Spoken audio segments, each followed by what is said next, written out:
Yeah, welcome back to this live stream where we code a HTTP server from scratch in C. From the last notice, from the last stream, I saw some bugs here and there, and I may not remember them all, but one was that I was checking here in memfind_mem, although I didn't use this method yet. It was a +1, I removed that. Yeah, today I think we want to continue working on parsing the header field lines into the header map. And of course we're opening the corresponding RFCs for the implementation.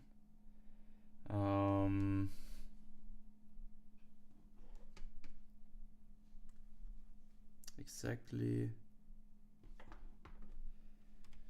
Okay, opening the RFCs, and we may want to look at how other people implemented this. Yeah, the thing that I wanted to do was to rename this to http.h and oops. That is something I didn't want to do.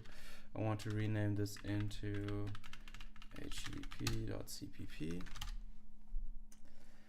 And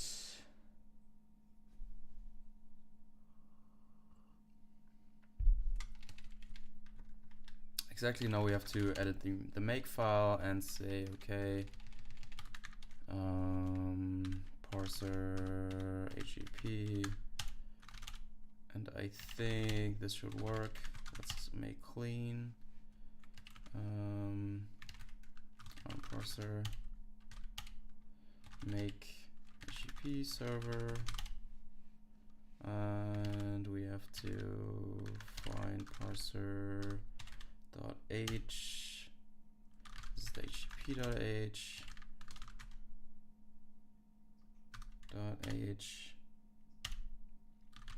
http parser yeah, let's call this http httph. Okay.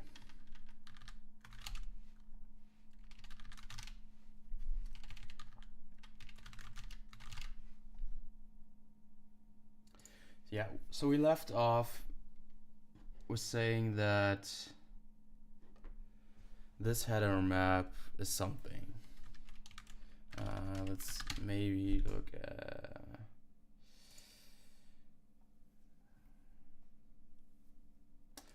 look at some other implementation that key value, that somehow looks like something that already did this. Or say HTTP header map implementation.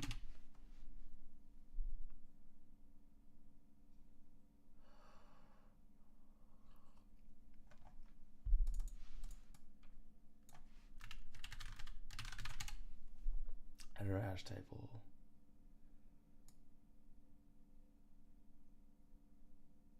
I mean, we could implement this as a list of key value pairs. Wonder.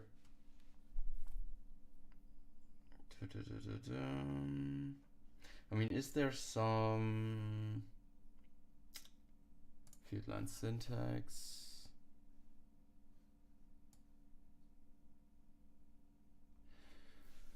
I'm not positive. No white space is allowed between the field name and colon. In the past, differences, blah blah blah blah.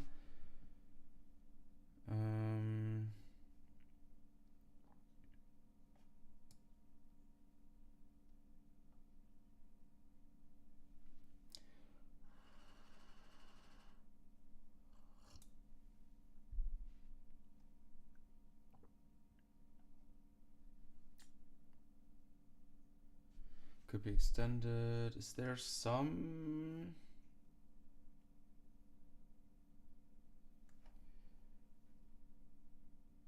The contents within a given field line value are not parsed until a later state of message interpretation, usually after a message entire field section has been processed. Okay, but how? Rules for parsing. I mean, we usually these header maps are not very large.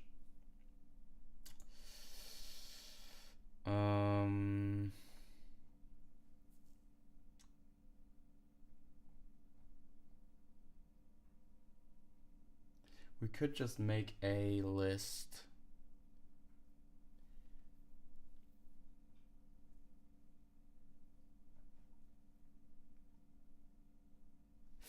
But is that something we want to do?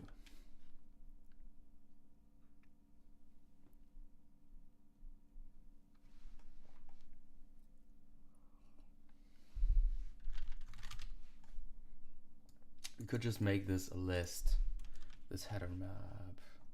And I think we would just be fine.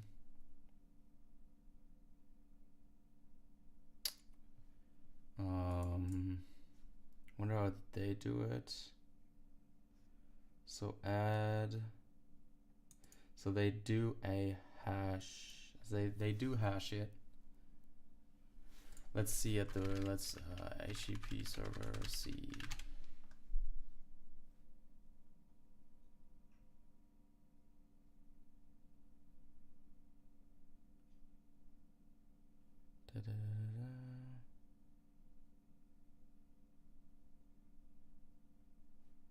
Simple web server.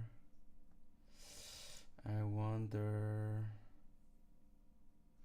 Okay, so they have a hash table here.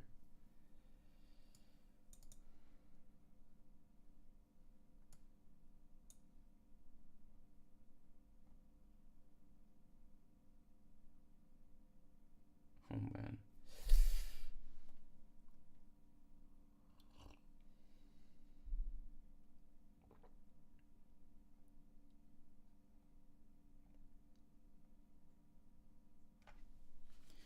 Okay, so we might actually do this as well. A hash function for HTTP header.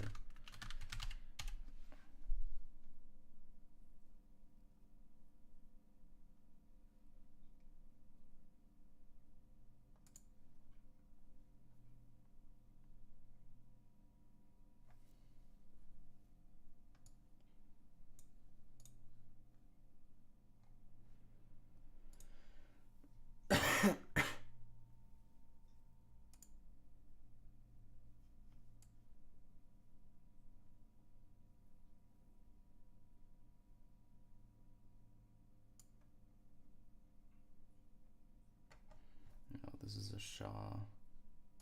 This is just a digest. How does Rust do it? Rust HTTP. We could look at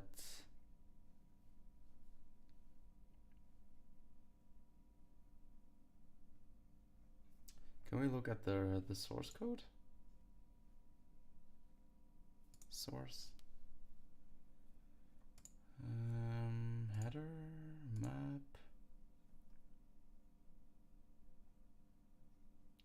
So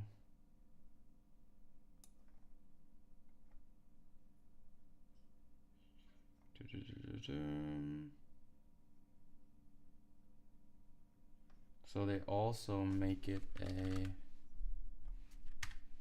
hash.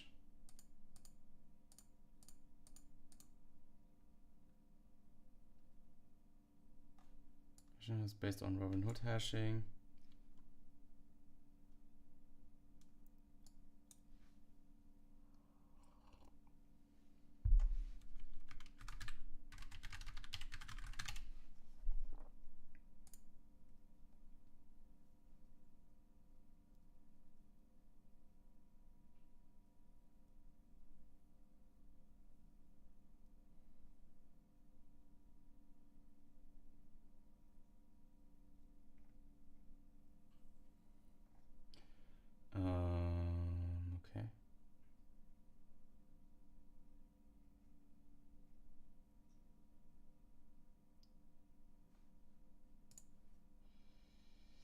mean, we could just implement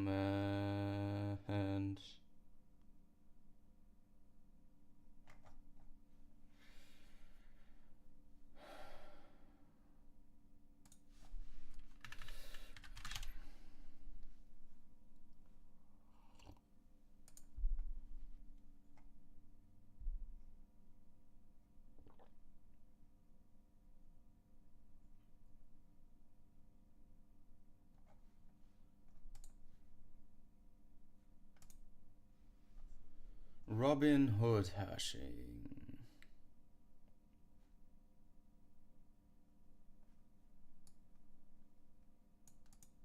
The Robin Hood hashing will move entries that are already stored in hash as new items are inserted. It is claimed that Robin Hood has very efficient to the fact that the probe sequence length has a small and almost constant variance. I'm presenting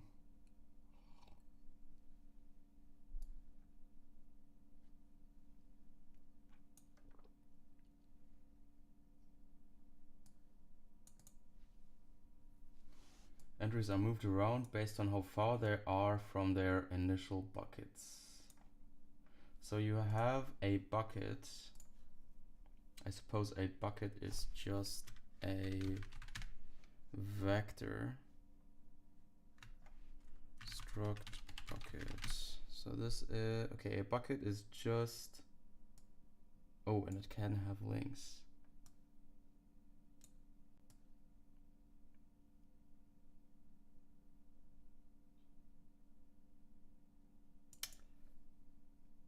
The doubly linked list is used so that removing a value is constant time.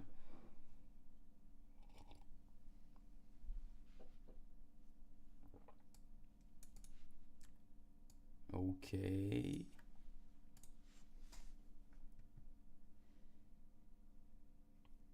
I thought it was open addressing, then why do we need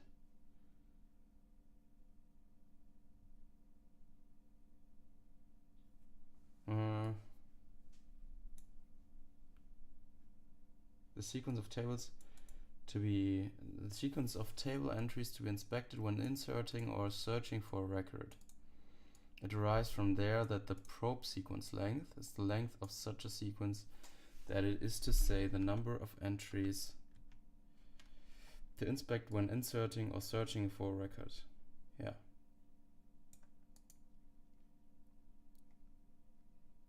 In order to insert an entry, its key is hashed to find the initial bucket. From there, a linear probing takes place, and for each bucket encountering was DIB again. Distance to initial bucket. Its key is hashed to find the initial bucket. From there, linear probing takes place, and for each bucket encountered, the distance to the initial bucket of the entry in that bucket is compared to the distance to the initial bucket of the entry to insert. If the is greater than, so we use the distance to the initial bucket as a metric to okay.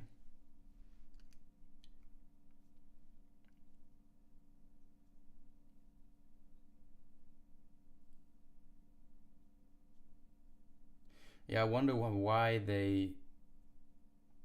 I mean, we could do this. We could make a Robin Hood hash table.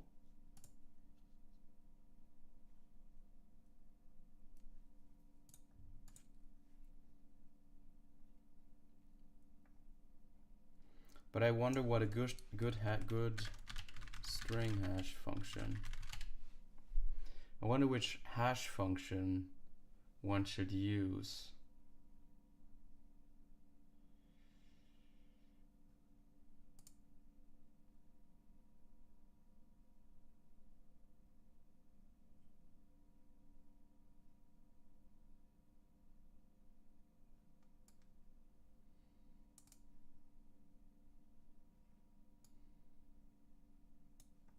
A polynomial hash function.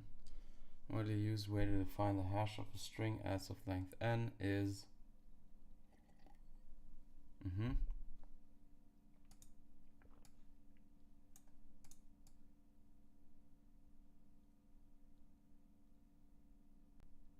It's reasonable to make p a prime number roughly equal to the number of characters in the input alphabet. For example, if the input is composed of only lowercase letters of the English alphabet, p equals 31 is a good choice.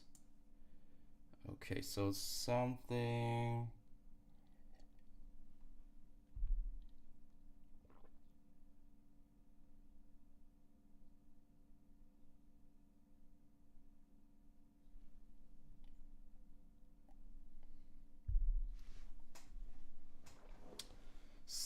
like, but what do we actually do with this header map?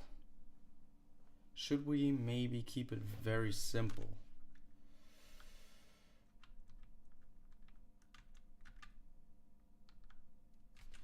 Should we keep it simple?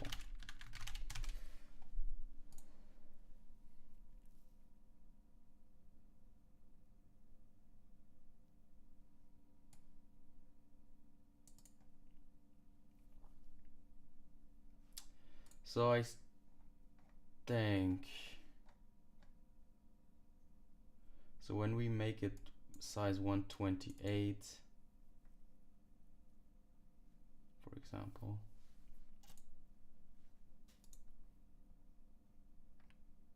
maybe we just try this Robinhood hash table.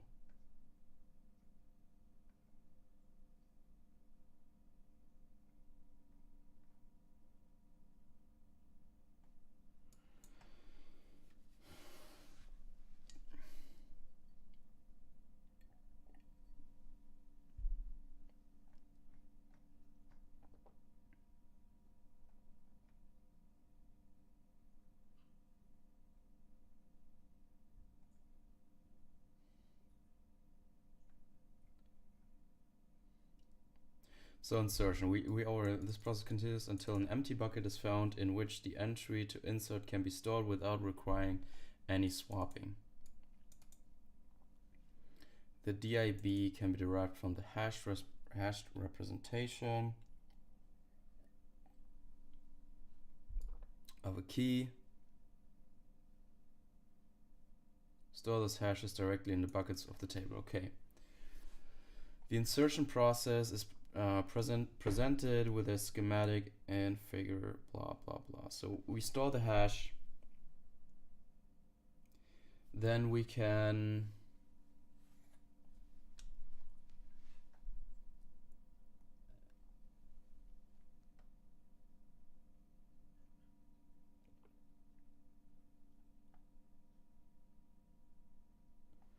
entry retrieval. Entries can be found using linear probing, starting from their initial buckets until they are encountered or until an empty bucket is found, in which case it can be concluded that the entry is not in the table.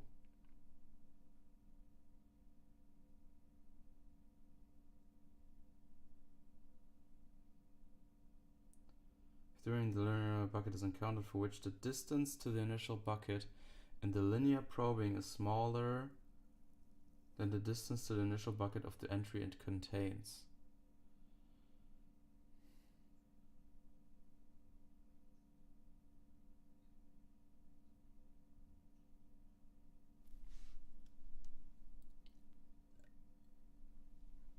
Yeah, well then it should have been there.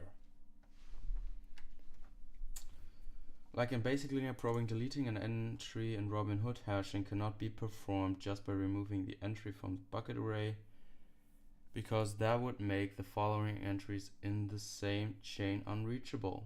Therefore, when deleting an entry, it has to be marked as deleted with a flag for a special value. Entries marked as deleted are also called tombstone entries. In addition, whatever was used to know its distance to the initial bucket. The key itself or the hashed key stored in the bucket, this has to be kept in the bucket. During insertions, deleted entries are treated as if they were not deleted and are moved only if they would have been moved if they had not been deleted. If a deleted entry is moved during an insertion and becomes the entry to insert, it is simply discarded and the insertion finishes.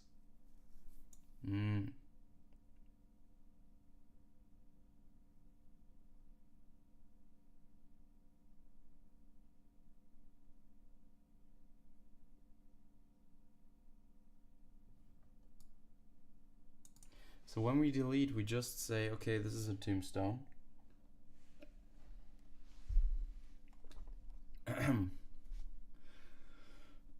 So we somehow need to keep track of what that entry actually is.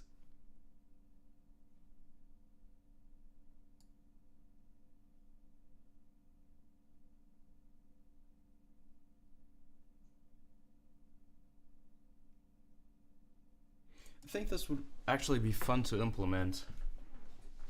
So why not just go ahead and do it? Well, then we would need a good hashing function. And that's it.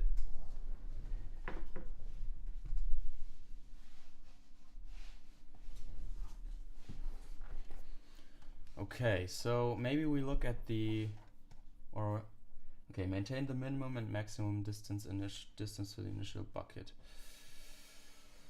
In Robinhood hashing, entries that are removed during an insertion process see their distance increasing. This means that overall the distance to the initial bucket are continuously increasing as entries are inserted.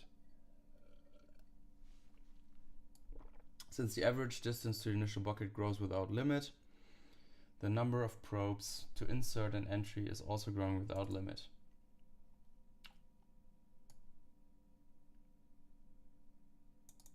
As inserting an entry requires to test buckets from a distance to initial bucket of 0 of the average distance to initial bucket, the cost of inserting could be reduced by maintaining the minimum and maximum distance to initial bucket for the whole table and limits the insertion process to the buckets within those boundaries. Okay, that is actually smart.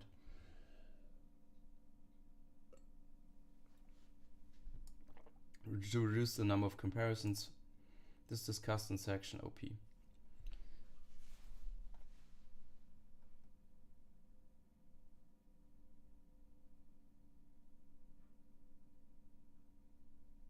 Because the distance to initial buckets are constantly increasing, a clustering effect starts taking place and entries start aggregating around the mean.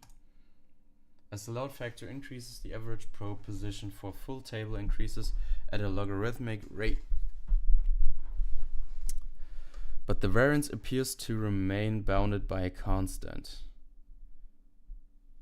This means that most of the probability mass is found around the mean. So then we should start looking at the mean, or what? Maintain counters to know the minimum and maximum distance to initial buckets as expressed in section 2.4 above intends to minimize the number of probes necessary to find an item. Allow to search for an entry by working around the mean. The idea behind organ pipe search is for each possible distance to initial bucket value in the hash table to count how many entries are stored at this distance to initial bucket. This creates a distribution of the distance to initial buckets in the hash table. The best way to minimize the number of probes to find an entry is to sort the distance to initial buckets by decreasing counts and to try positions in the hash table in that order. This distribution has to be maintained.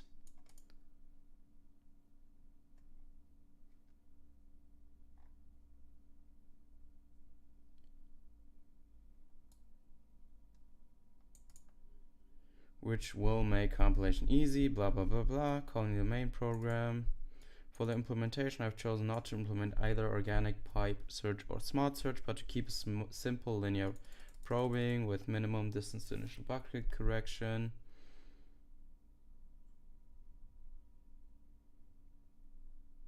request to maintain the minimum and maximum, which I'm doing by implementing the function presented in the original paper.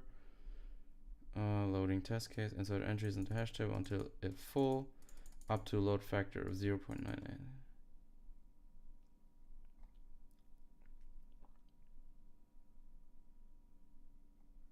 I mean,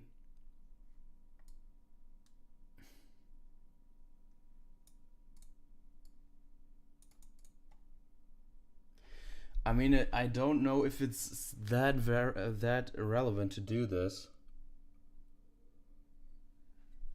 And to me, it seems like premature optimization. But it also would be fun to implement this.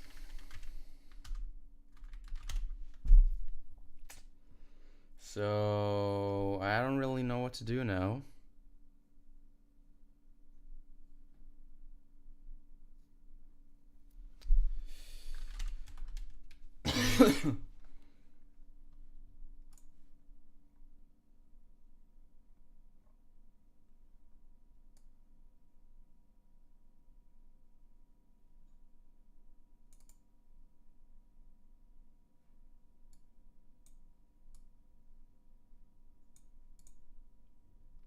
Raven Corp.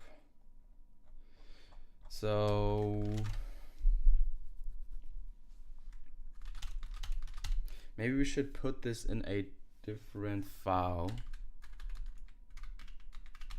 to keep it somewhat clear. HTTP header map dot h and HTTP header map dot cpp and go into http.h.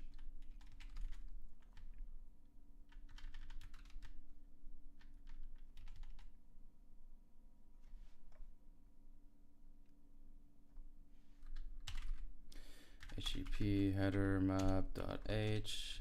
If not define HTTP header map h, define this and end if. So we are now implementing basically a hash map. Problem also is that we at the moment we don't have memory that we don't have memory management.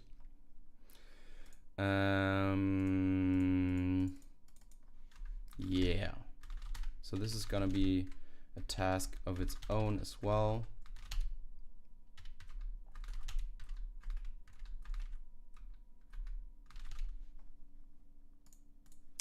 Okay, so we have, let's call this HTTP header bucket.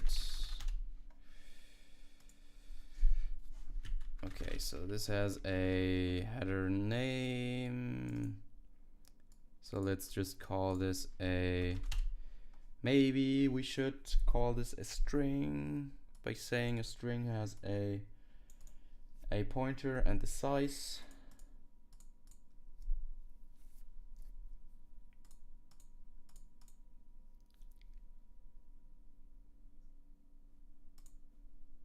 Then we could say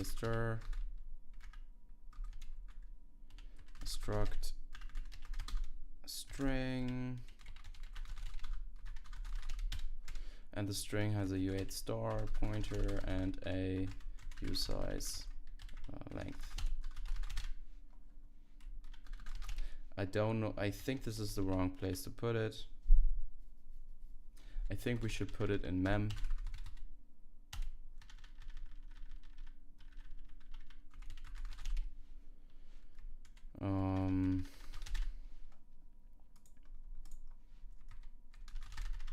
So let's include mem. Let's okay, so I think this should be it. So let's this is the header string header key. How did they call it in the RFC? Field line, field name. So I'll call this the field name. And the string field value. And probably we want to store the hash, U32 hash, when we want the round robin implementation here. For the round robin implementation. And this obviously has some HTTP header buckets.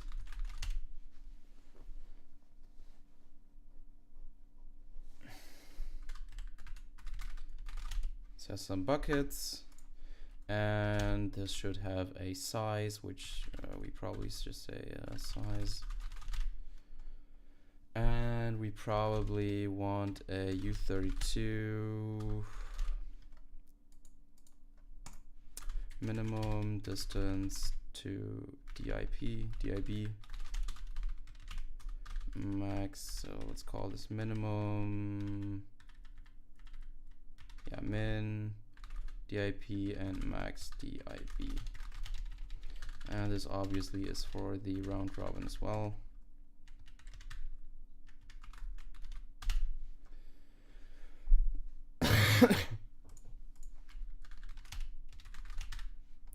Obviously this header bucket probably is not under very much load at all, but I'll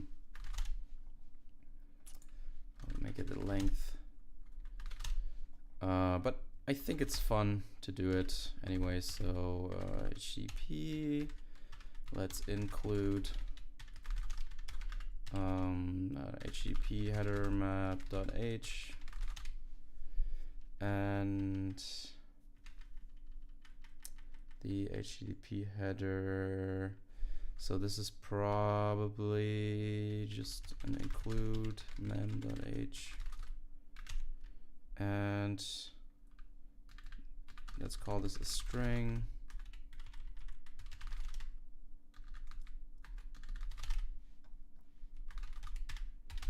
The HTTP header map and the HTTP version.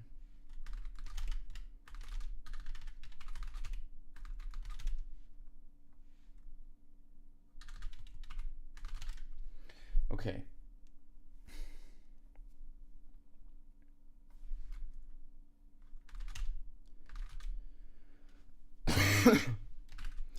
When we now go into our HTTP header map, this probably needs some way of allocating memory.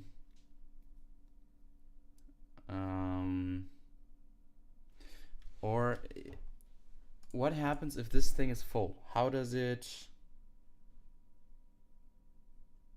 Is it just limited?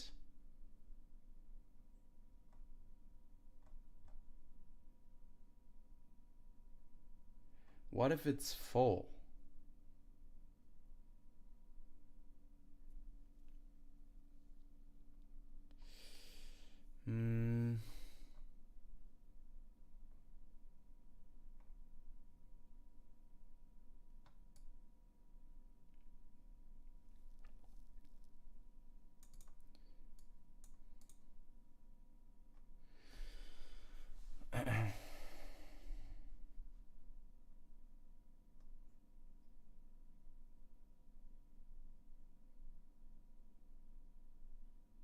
I mean, what does it do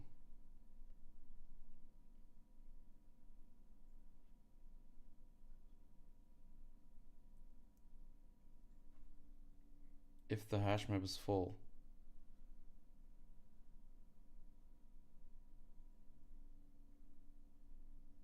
I mean, if we would just grow,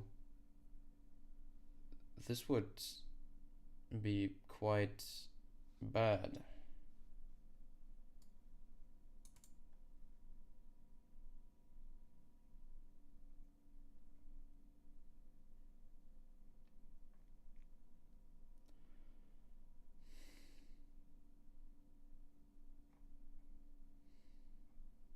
So this is probably the reason why they introduced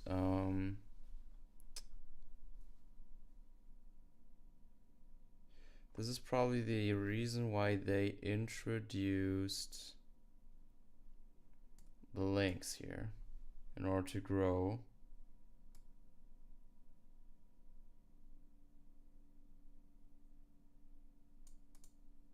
Oh no, oh no, okay, so the links actually for okay, I see.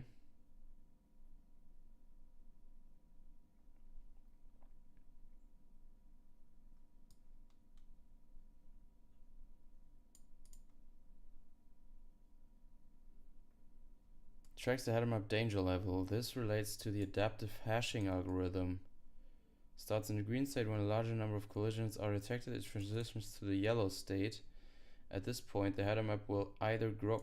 Oh, so they actually adapt the hashing algorithm?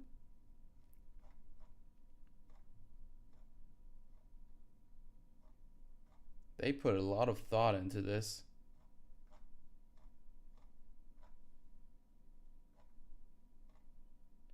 And what happens if this whole thing is full?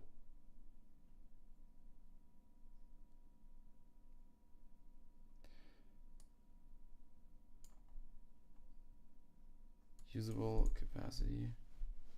So you would have to basically, what happens on a resize? Open addressing hash table resize. Resizing hash tables. Well,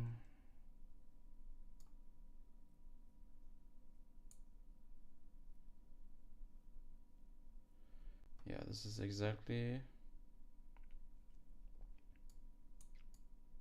due to an insert.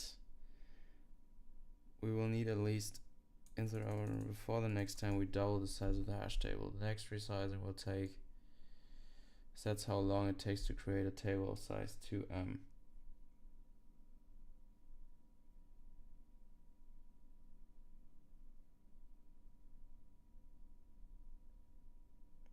So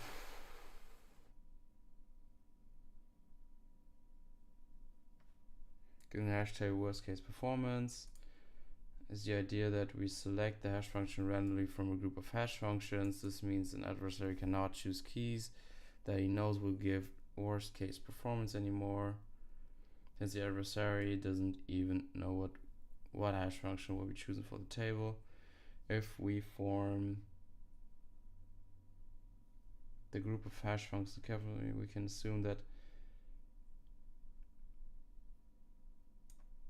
Okay, so if they know the hash function, yeah, but this hash function doesn't really. Oh, okay, so there could be some malicious actor that crafts a request that is just very long with a lot of headers. That could be bad in and of its own.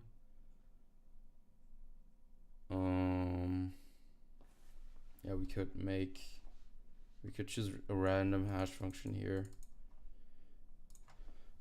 But this is yeah, maybe for later. How did they handle the resize? Resize. Keys may be ordered present or shown multiple times in the iterator. Others resolve half the hint. Will only resize twice in the worst case. What?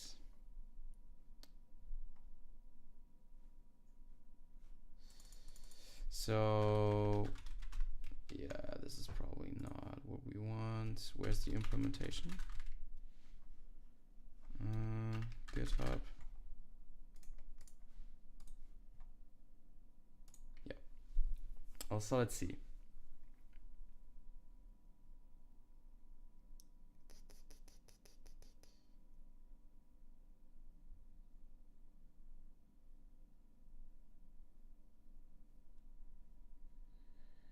Hash map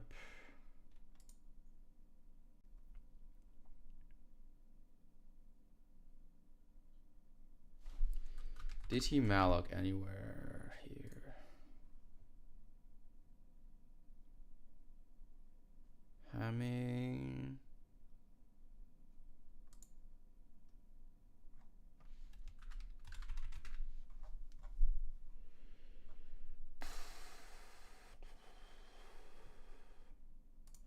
I don't like what I see. Get put. How does he allocate?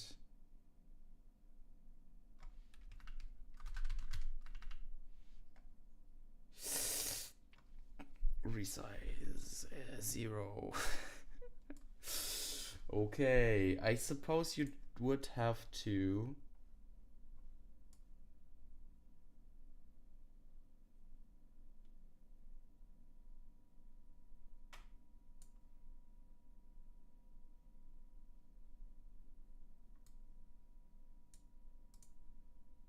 restrict the load balance so that it does not get too large. So size of the table if it gets too full, and decrease the size of the table if it gets too empty. Choosing a new hash function to map the new size. Creating a hash table of the new size. Iterating through the elements of the old table and inserting them into the new table. Ooh, so they actually adapt the hash function based on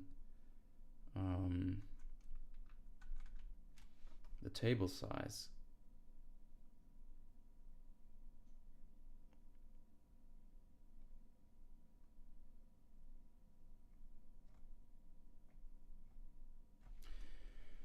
Okay, so we can do this. We probably, but first of all, we need some way of allocating. Memory. And the easiest way to do this is probably just an arena.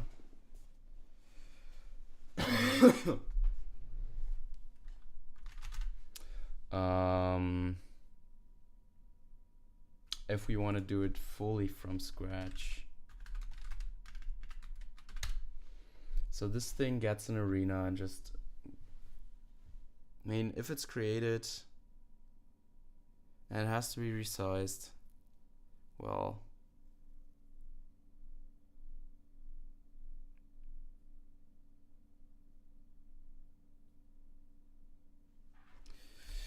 let's think about this.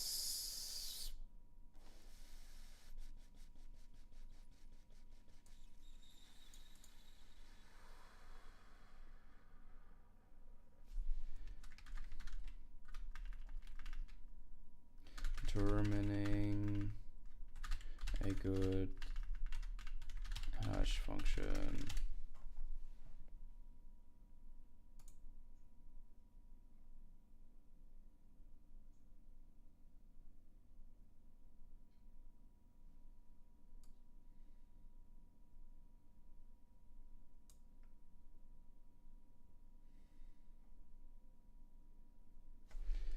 Okay, so I think we're going to P, and then we try to just lay out the header map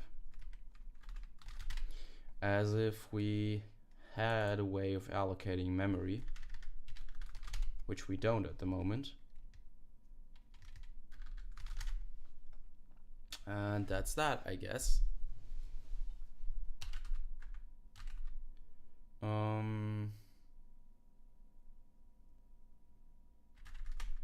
So let's go into the HTTP header map and start working on it after we peed.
So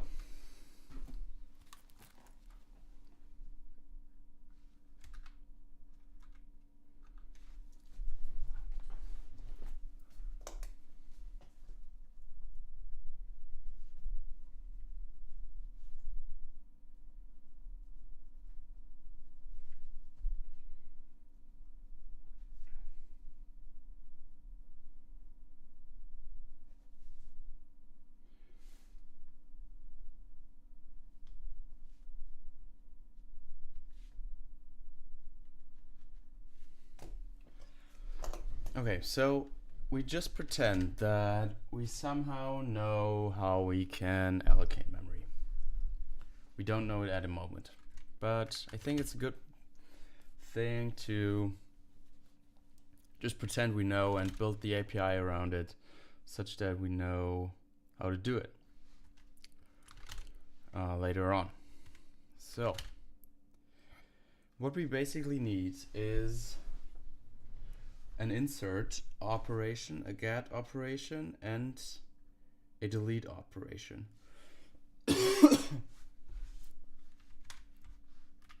So insert and an initialization, of course. So insert, get,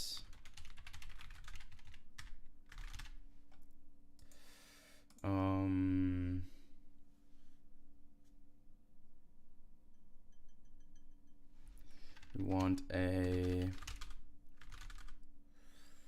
delete.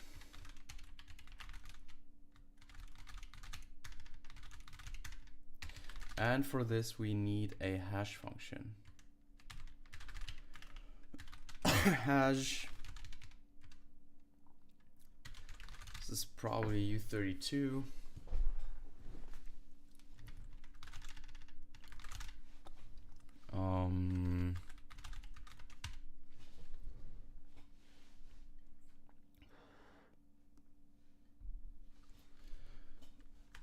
Okay, so let's start maybe first with the initialization. Include header map,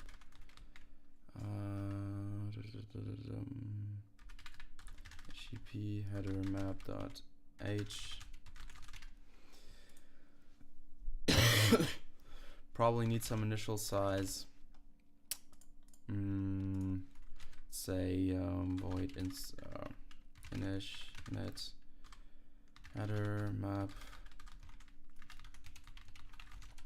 and void destroy header map.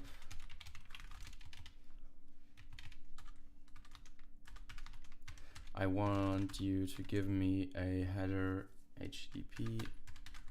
Okay, we call it HTTP header map. HTTP header map. HTTP header map. HTTP header map star result. We want some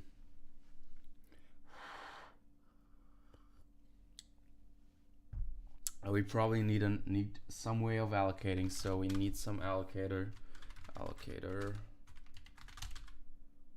alloc.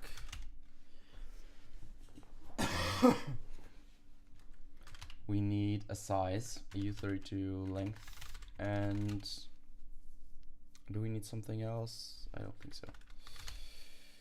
Then we say results allocator is equal to alloc.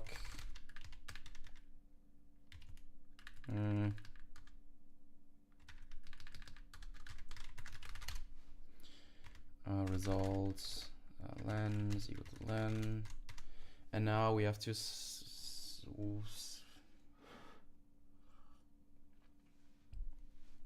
we need some way of allocating now.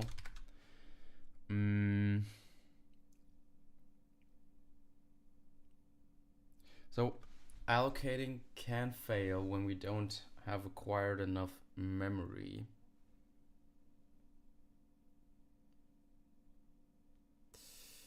In this case, we need some way of telling that it can throw an error.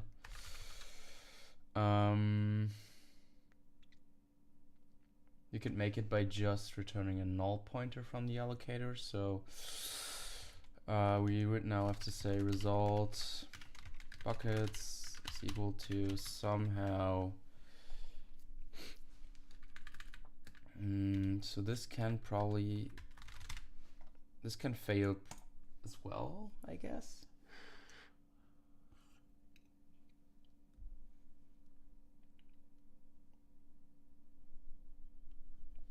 Is that something we want to consider if the allocation fails? I don't know. Just keep it simple for now. Header, HTTP, HTTP bucket. I think we called it HTTP header bucket. Okay. Header bucket star allocate, and we give it the alloc. And we want some len time size of the HTTP header bucket. Okay.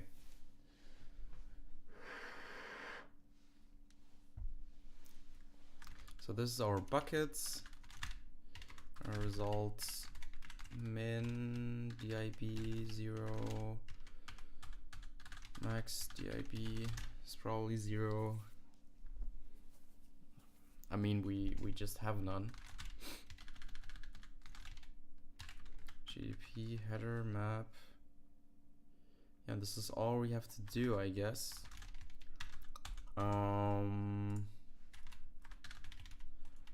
To do handle errors inside handle allocation error. I mean, in this case we would have to acquire bigger mmap, but okay. Destroy HTTP header map, HTTP header map star. So probably the destruction is just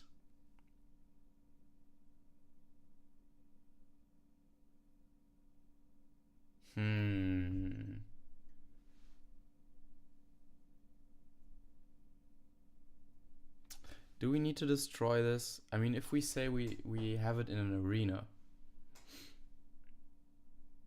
then we would waste a lot of memory.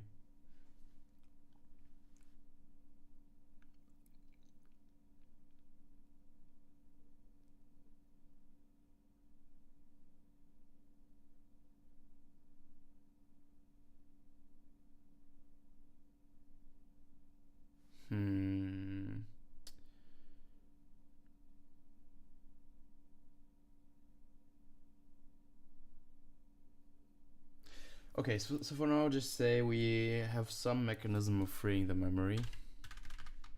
Header map. And say free HTTP header map at the very end. And for each bucket we have to free the bucket. So free HTTP header map buckets.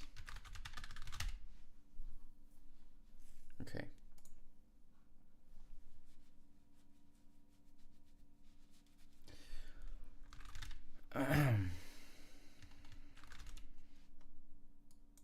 So as of now, we don't have a mechanism of allocating. We could just say that we have an arena that can do it. And then we don't call free. We just call free once. Arena allocator.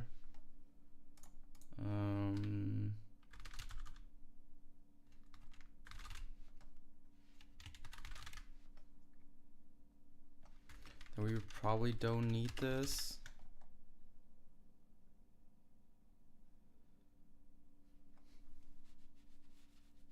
We cannot grow the size of the arena. Okay, so when we insert HTTP header map star header map,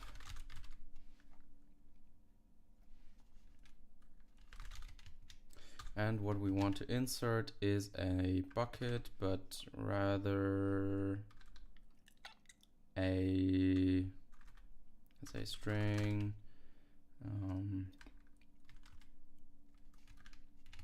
string key, so it's a field name, and string field value. Okay, this is what we want to insert.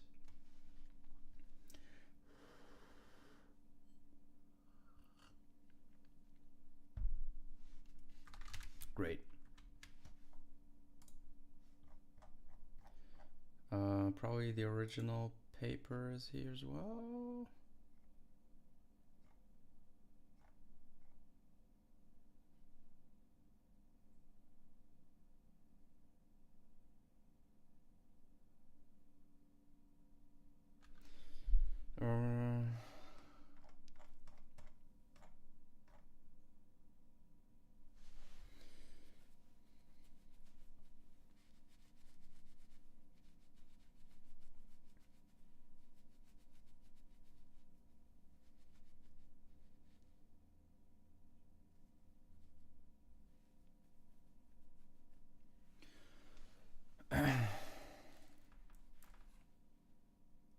If m is n,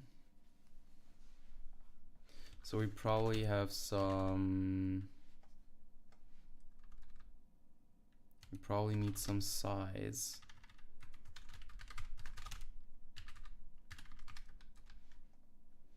HTTP header map, and we say the size is also equal to 0.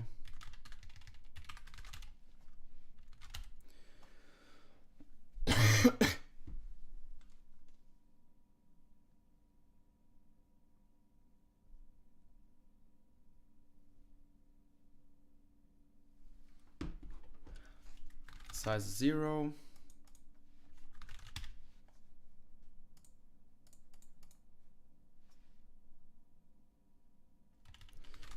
And when we insert, we say if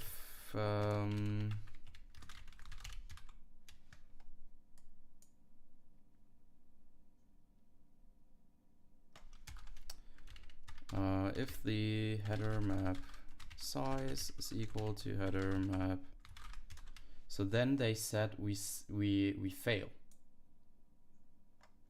Do we max and max HTTP headers?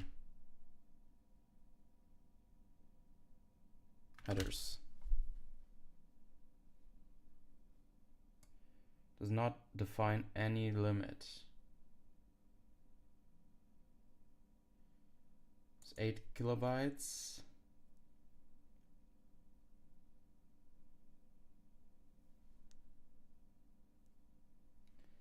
Header field values.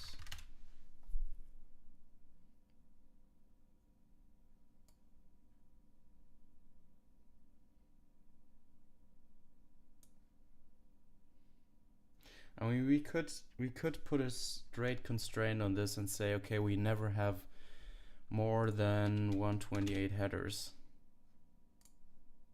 But should we do this? Since I've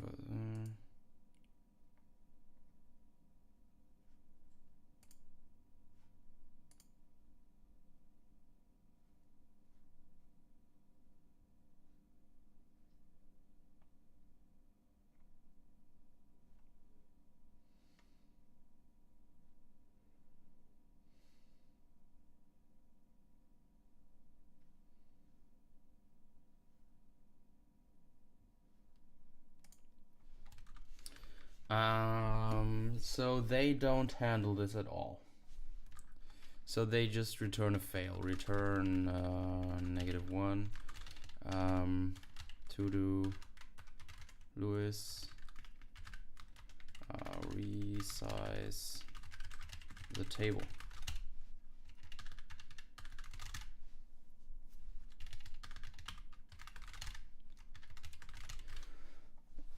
Okay. So if we are less than this, And we want to insert, we first want to compute a hash. We want to compute the hash of the field name.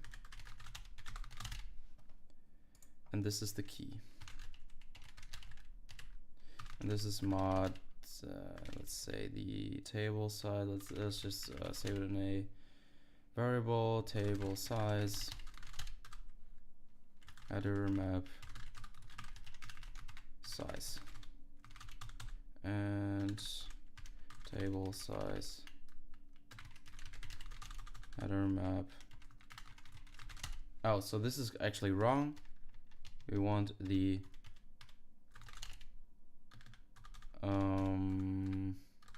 table length, or it's more like calling it the capacity. I think that's more accurate. So let's call this the capacity and the length. And go into the header map implementation, say this is the capacity, and this is the length, and this is the capacity. So if the length, if a header map.table, table cap, capacity, header map. So if this thing is full, we just do nothing. I16.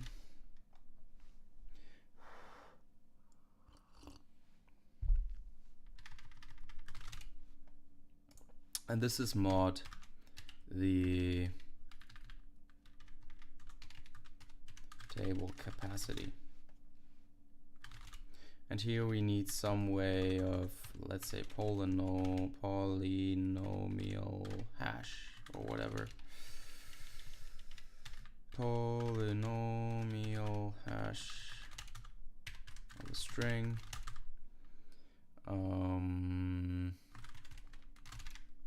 Okay.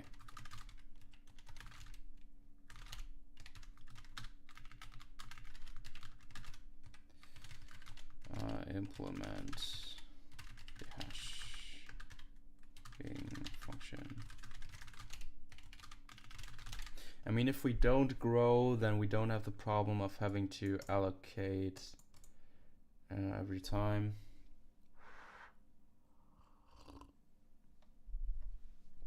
But then the whole point of allocating is just not really there.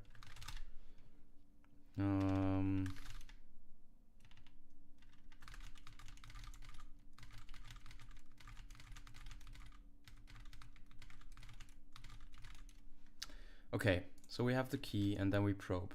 Now we have to implement the probing. Say for int I is equal to 0, I is less than table cap.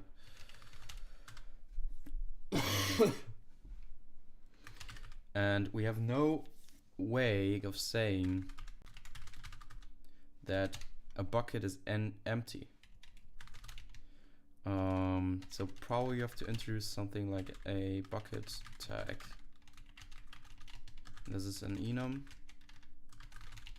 and this is either exists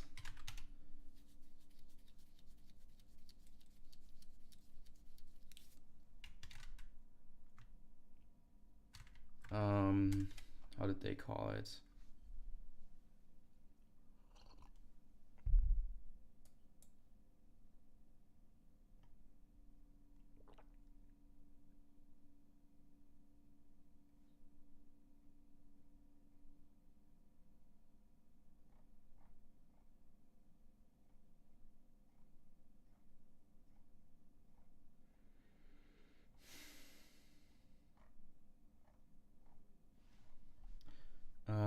The Robin Hood.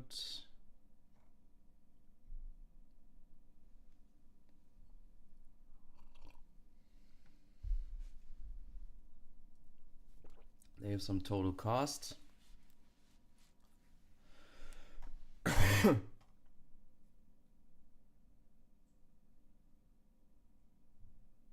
So h is probably their hashing function.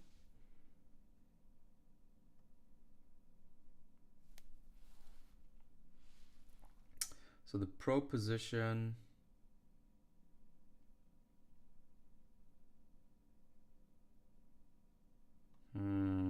okay. I wonder why they do this.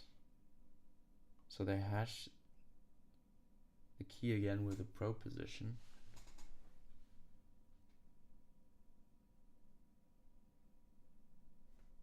I wonder how he implemented this.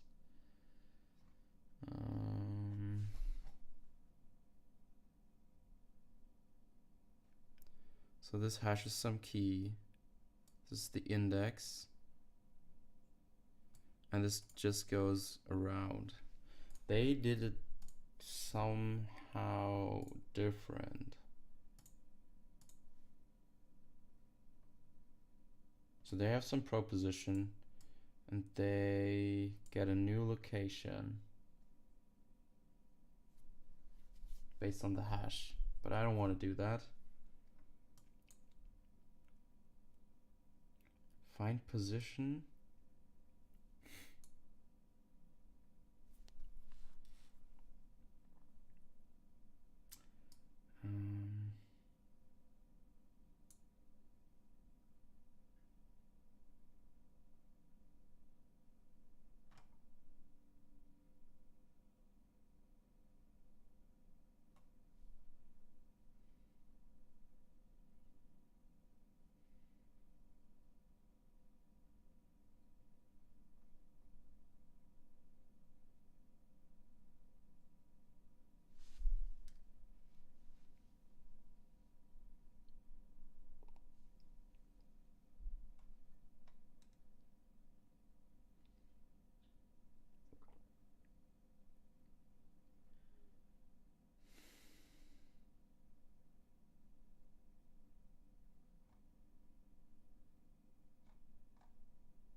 So when we just follow this here,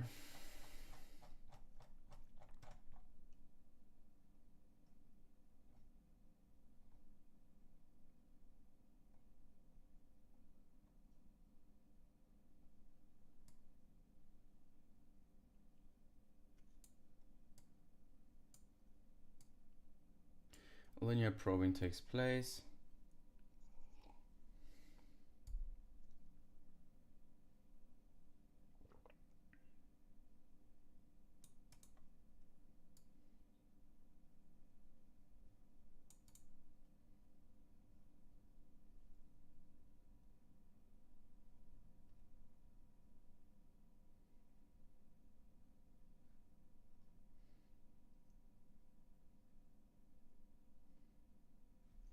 Okay, so the initial bucket is 3.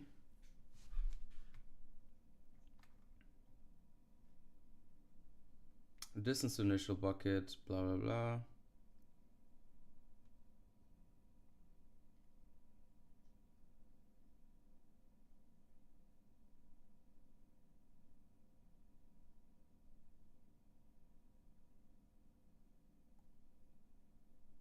So when do we swap? We swap when our distance to the initial bucket is greater than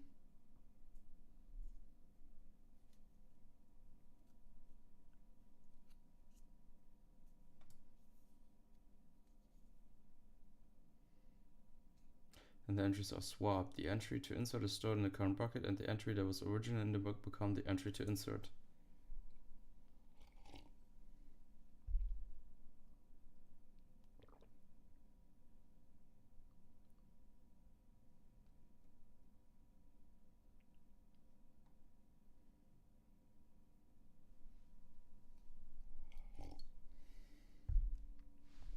I mean, does it really matter? Not existent. How do we call it? It's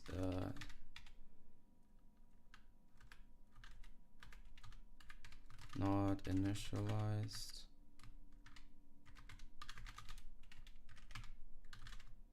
exist initialized.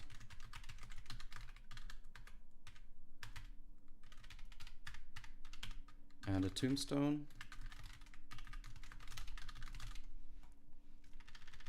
And this thing probably just has a bucket tag tag.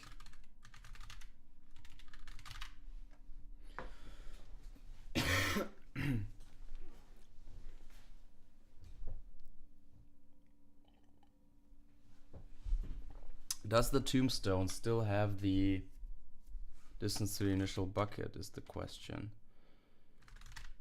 Probably the tombstone has the hash.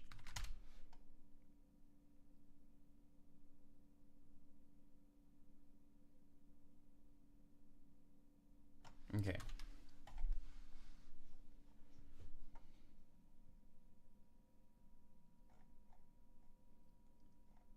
Okay, so they get a new proposition from the key. They add some total cost. They get the position.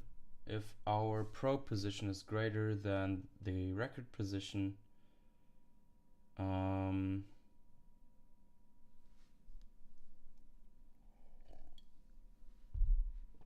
the table, the temp record is at our position, is equal to the record, and the record is equal to the temp record. Okay. Longest probe.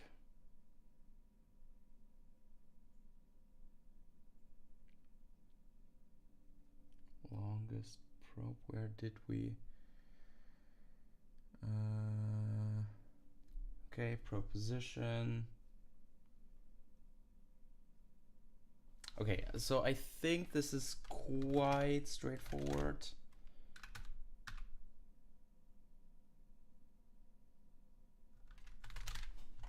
So let's try to do this. HTTP. We need some hash, of course. Let's just call this hash. Hash foreign I blah blah blah blah plus plus I. We probably want to end while k is not empty and k is not deleted. Okay, so we have some key.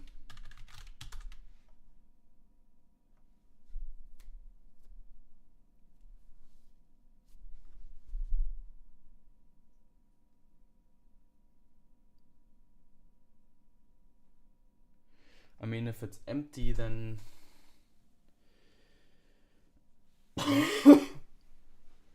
okay, so let's see. So if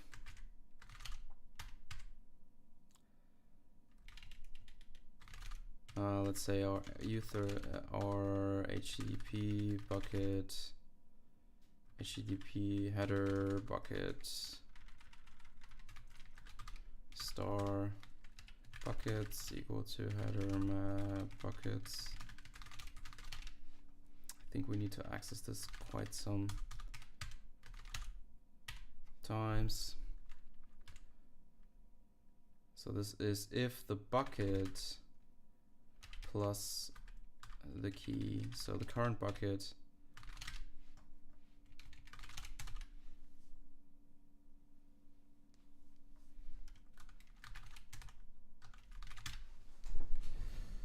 so our probe position is probably just the I. Let's call this the probe position. Probe position.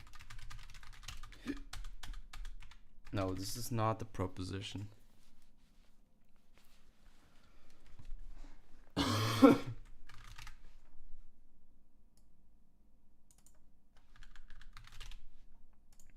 Bucket plus key. If bucket plus key, if this is empty,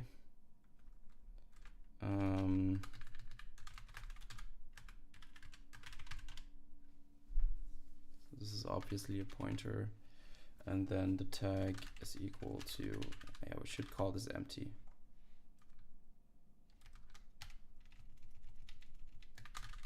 Empty. It's empty.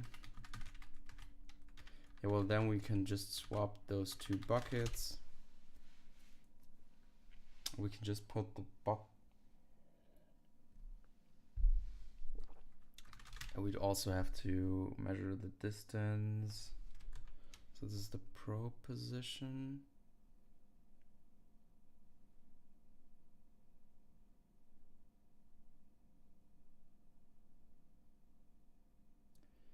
Increment D count. Decrement D count. What is a D count?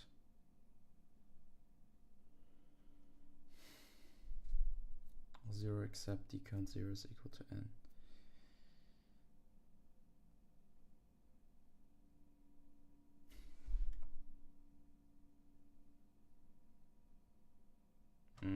Okay, I haven't quite understand that yet.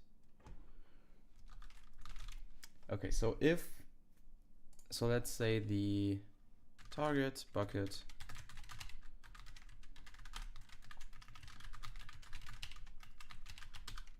is equal to the buckets plus key.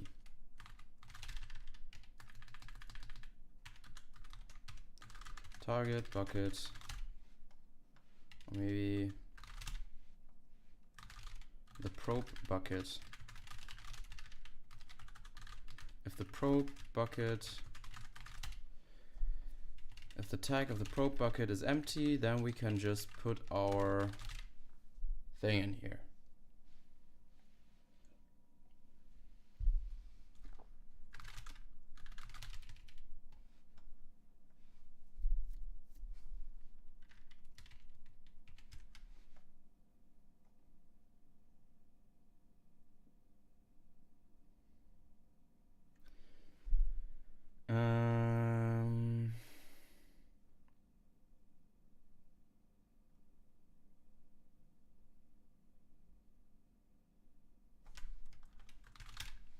So they keep track of the location and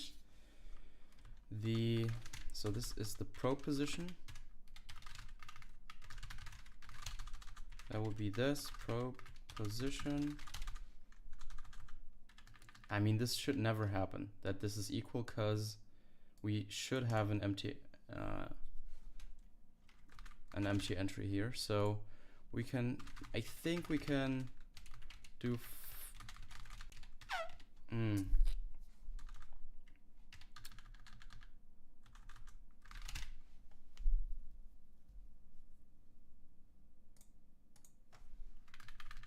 we might be able to get away with this like this.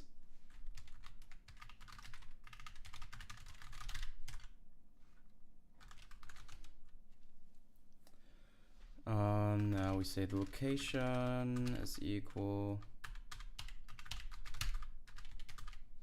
to the key plus the probe position, and this mod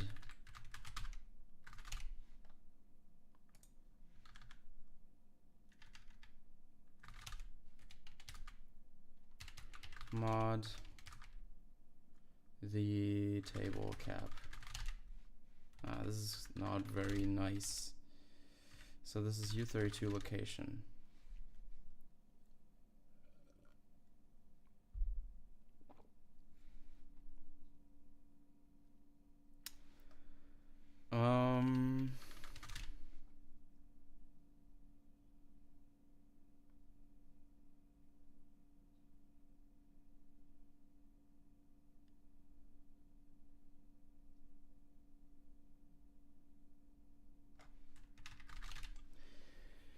Okay, so if this thing is empty, we could say we make it a switch on the probe tag, case empty,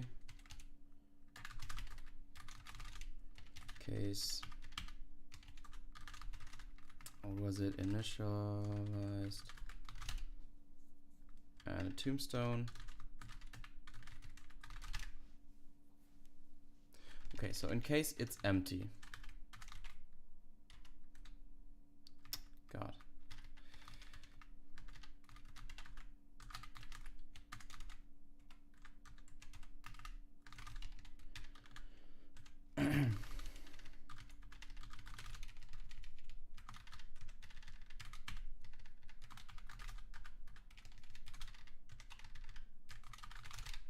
In case it's empty,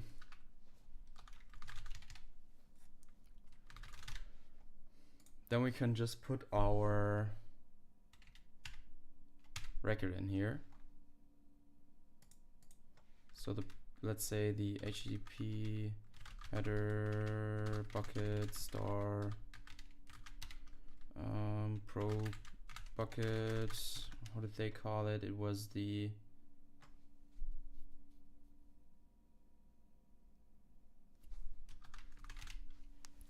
let's call it the probe bucket, buckets plus the location. And if the probe bucket tag is empty, then we just say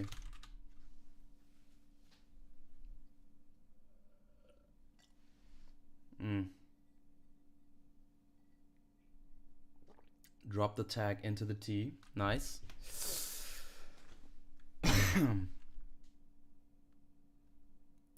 So if it's empty, we say the bucket, probe bucket,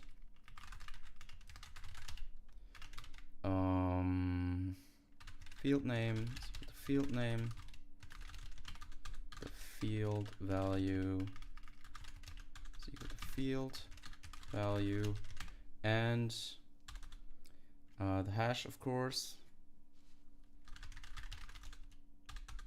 Hash is equal to the key. No, it's not the key. Yeah, well, is it the key? The initial key.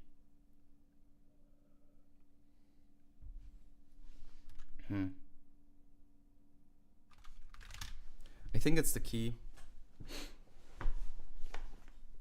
And then we break. Okay.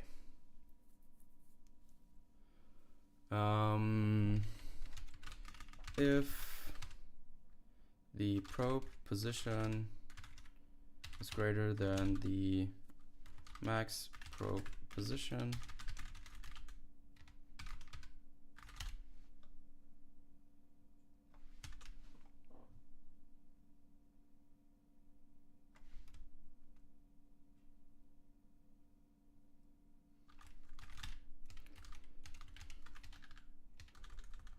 greater than the max probe position, then we say header map max DIB distance to initial bucket, and we say header map max DIB is equal to probe position.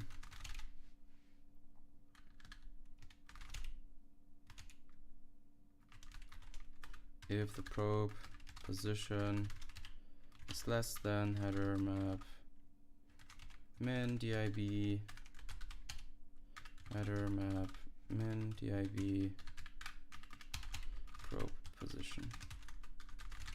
Okay, so this is the case empty. When it's initialized, we just probably just say we increment.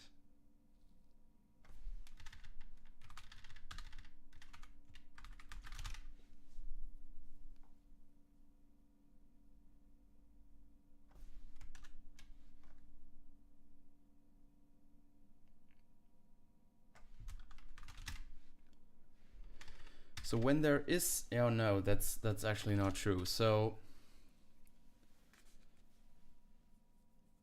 we have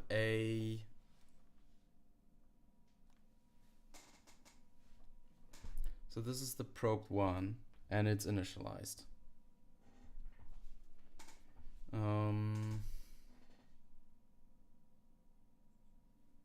What if it's the same thing?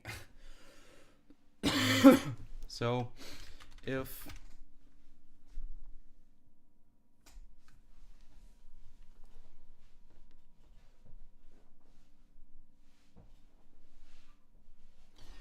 mean, if it's the same thing, so if you say field name is equal to, so probe bucket field name is equal to the field name, well then we just say probe bucket field value, we just overwrite,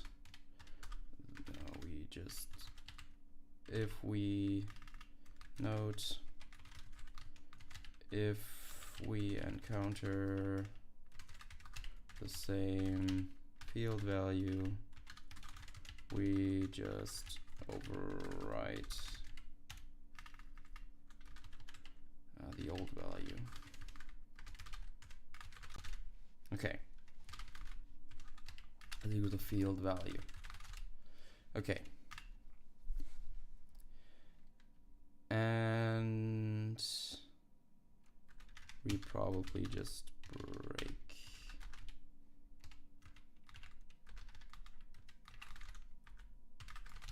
Okay.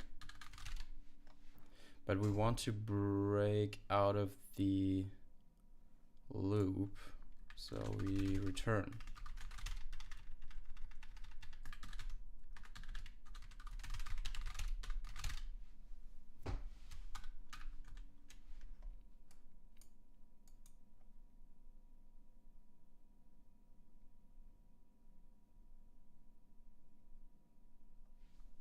Okay. I mean, if it's not the same, and we can't even do this, we can't compare these two, because we would have to say mem strcmpy.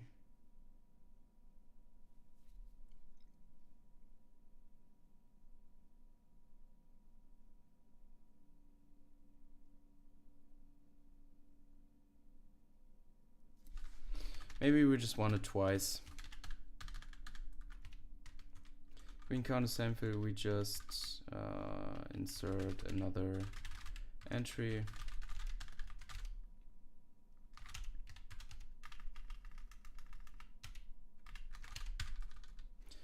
Okay. So we have, so this is the probe bucket, and we now have to determine the distance to the initial bucket. So it's the record position.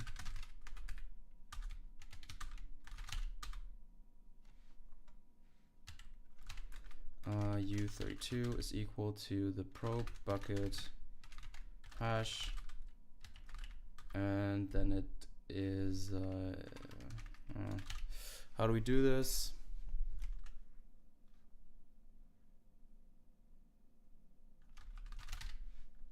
So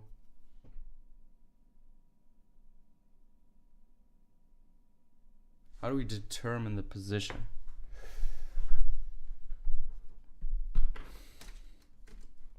Let's see.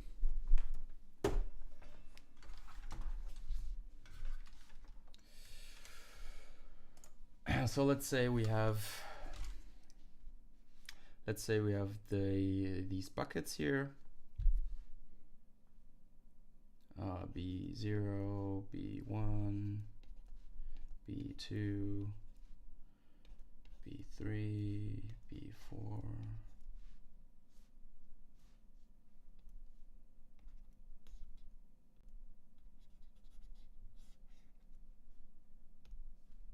B4. So 5 buckets. And now we want to determine, so we have this thing here which says its hash value is index 4.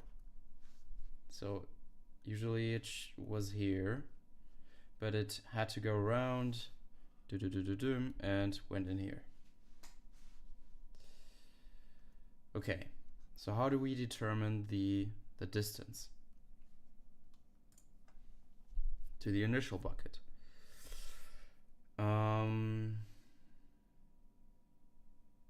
So first of all, I would say it's the now. So this is 1 minus 4 I would say it's 1 minus 4 mod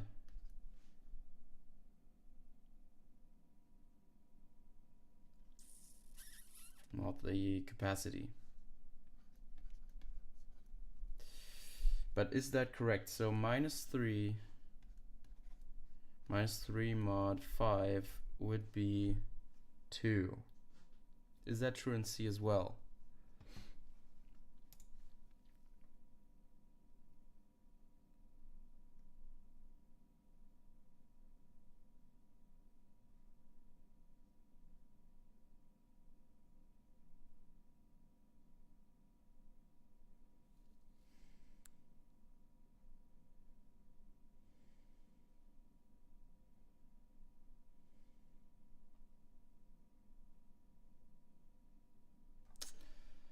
Is that true?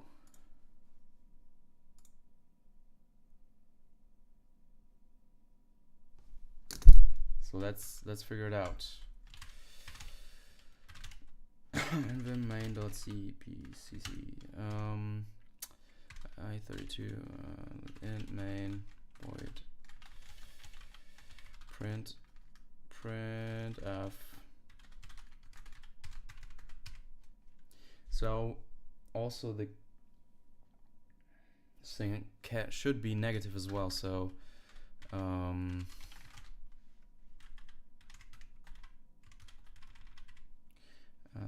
-3 mod 5 gcc main include standard io.h. So this is -3.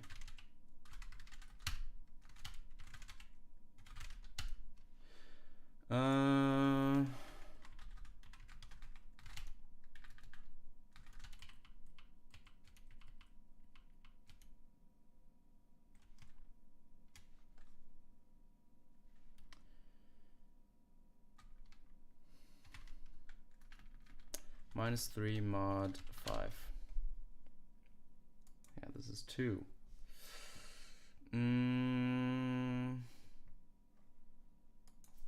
C modulo versus Euclidean.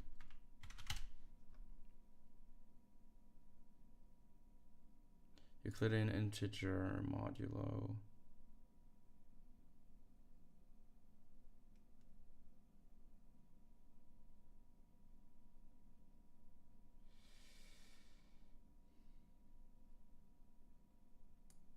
The result must be positive, so yeah, so this is what I was looking for. So nvim main.cc, so that would be -3 mod 5 plus 5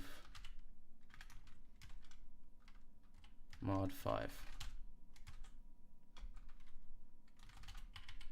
Does that yield the correct outcome?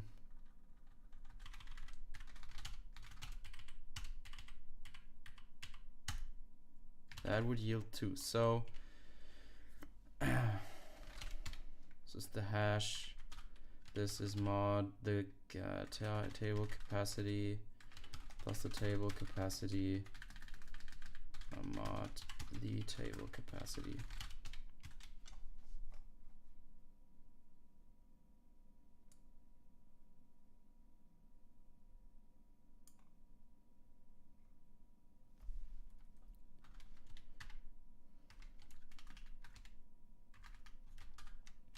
Euclidean integer modulo.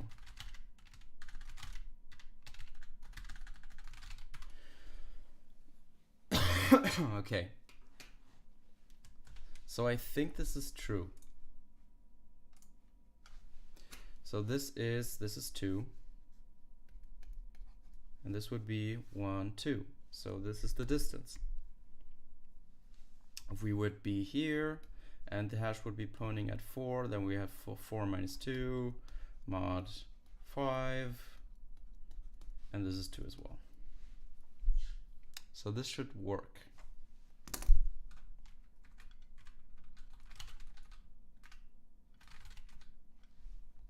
So this is the original,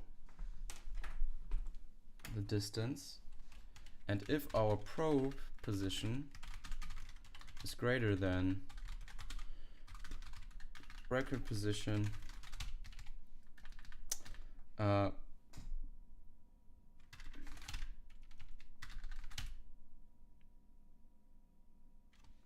so I don't really like the naming here. And then we have to swap them.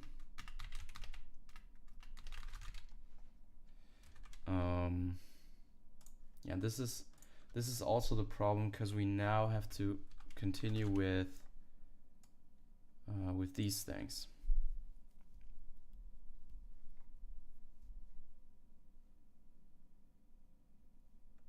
So the initial key is different. The probe position gets different, I guess.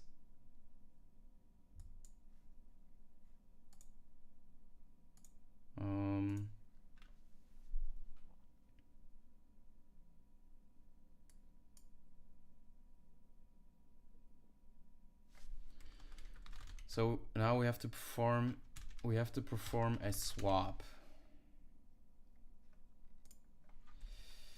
HTTP header bucket temp bucket. This is equal to the probe bucket, and we say the probe bucket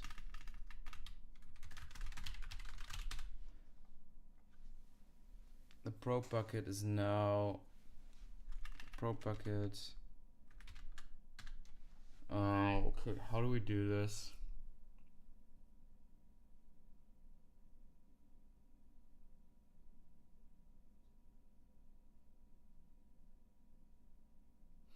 Also, the probe position changes here if we change the value.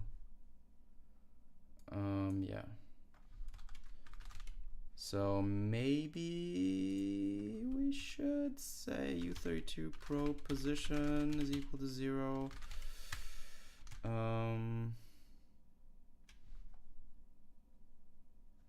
It's the shortest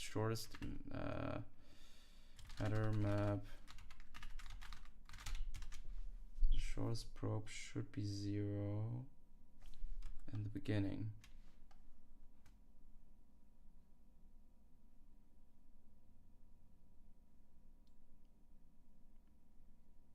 How do they set the shortest probe?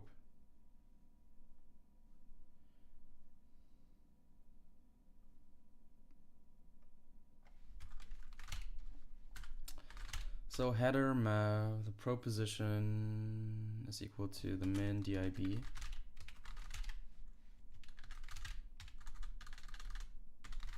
We increment this.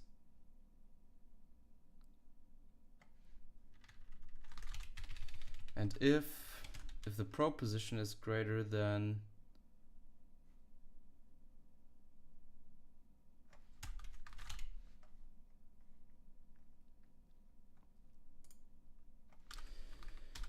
so the probe bucket is equal to the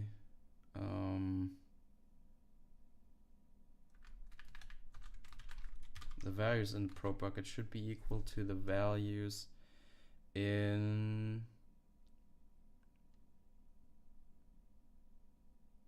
no, we don't have that. So the probe bucket field name is equal to field name, and the probe bucket field value is equal to field value.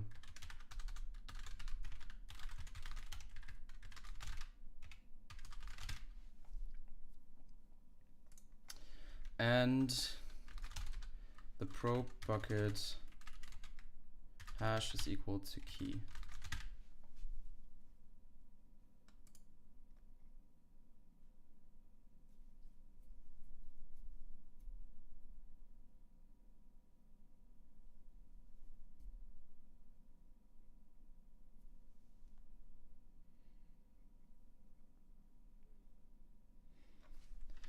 And now we have to say the temp bucket. So our field name is equal to temp bucket field name. Our field value is equal to temp bucket field value, and our probe position is equal to the record position.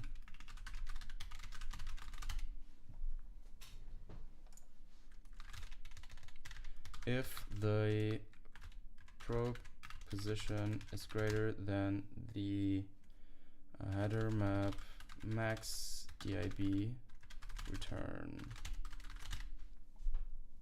So this should not happen. Why do we even keep track of it?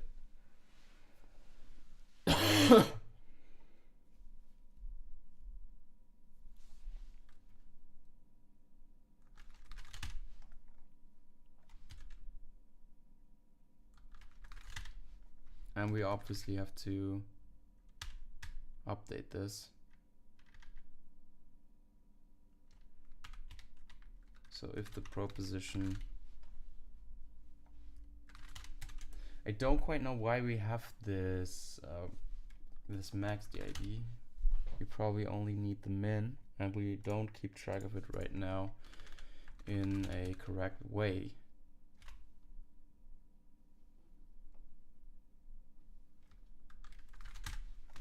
Okay.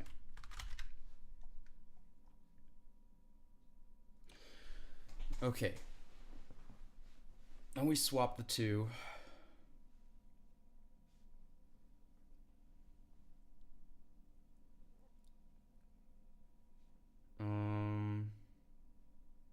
If we get a tombstone, we just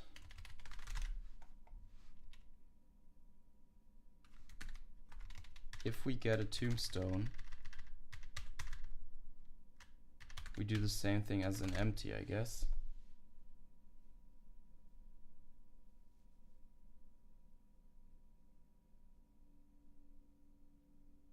So empty case switch case with OR.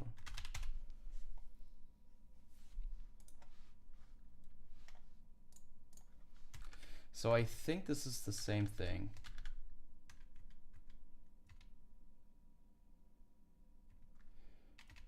Let's think about this. Is it the same? Is it the same?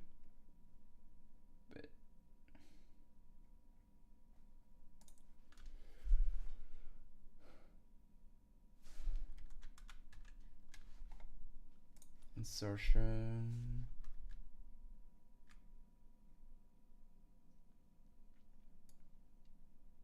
Entries marked as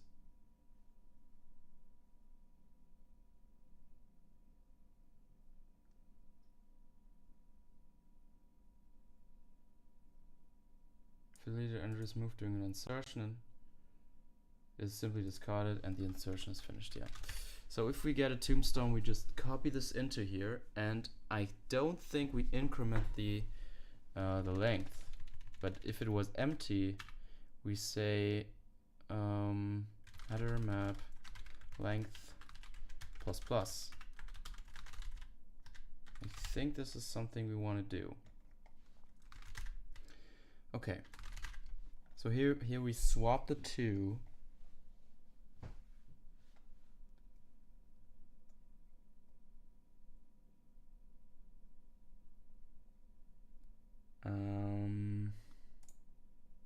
We could also say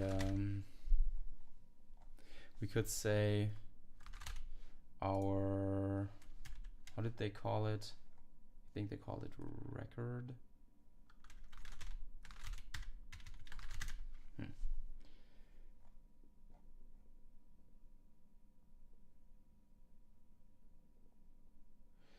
Okay, so if it's empty, then we put it in there. And this update is wrong probably. If it's a tombstone, we swap the two and do not return, but rather break. And if it's initial, oh no, If it's a tombstone, we have to return. If it is initialized, then we have to see if it's greater.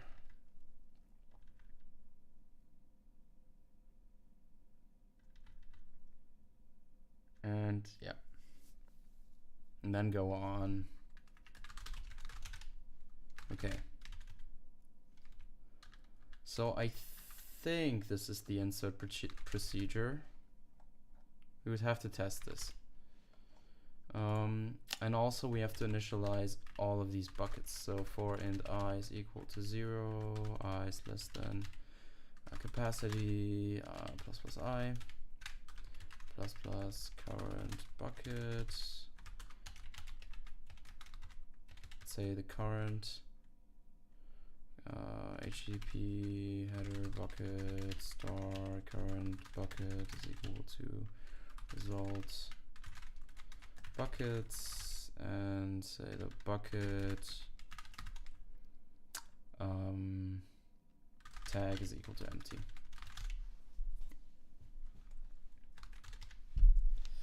And the deletion,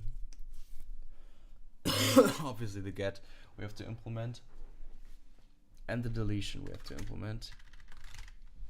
Okay, so the max DIB is actually relevant for forgetting a value to speed up the getting of a value.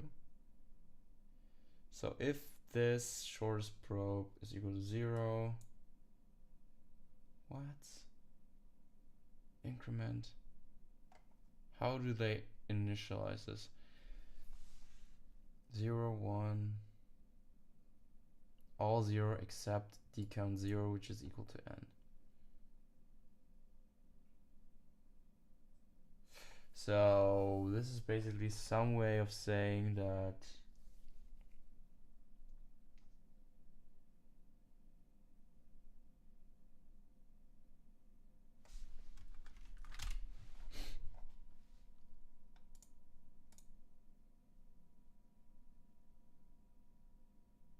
I mean, we could say that this is equal to -1.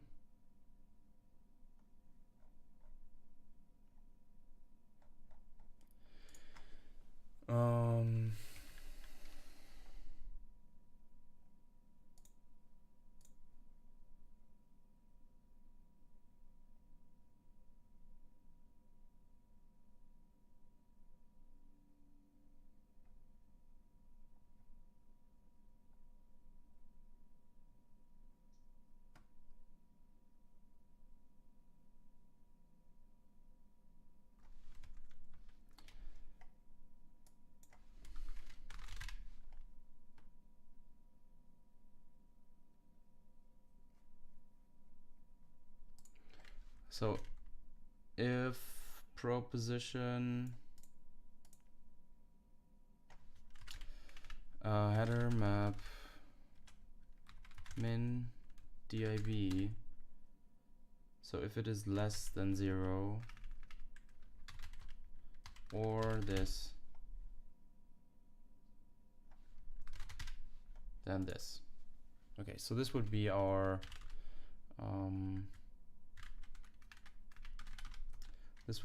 way of saying that this is not initialized by just initializing it to -1, and we just have to change this to be an I32. Okay.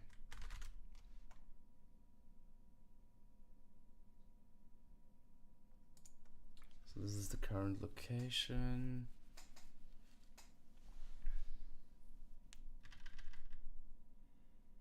I think the insert procedure is somewhat done. We would now have to proceed with getting, and this would HTTP require the header map, and also a record, a string field value, no, a field name. And first of all, we would have to hash this thing. Yeah, like this. And then we have to say for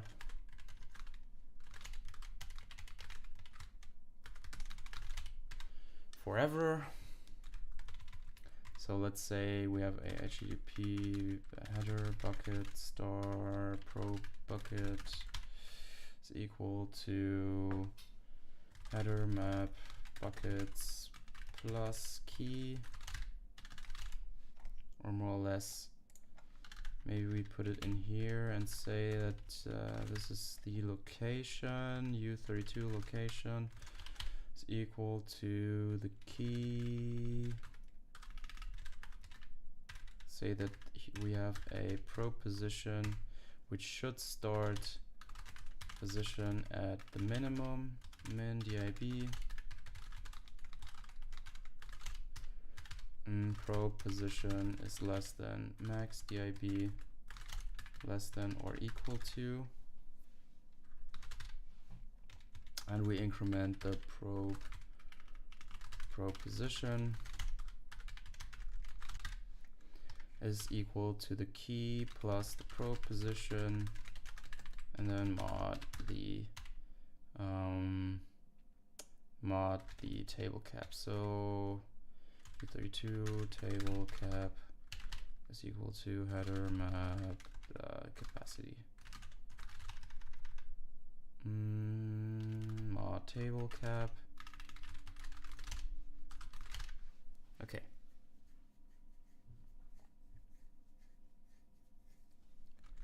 This is a get, which probably returns an I16, and if we don't get it, we return a -1.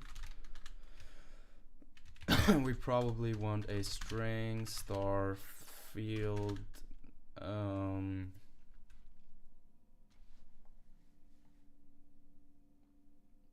yeah, this is also a problem. String star result, and we say if the field name is equal to probe bucket field name. Well, we found it, and we say star result is equal to probe bucket field value, and probably just return 0. If they are not equal, we just keep on going. No, we don't do it like this. So we have to switch on the probe bucket on the probe bucket tag, and if it is case empty, well, we screwed up. We have to return -1. If it is a tombstone, we just do nothing.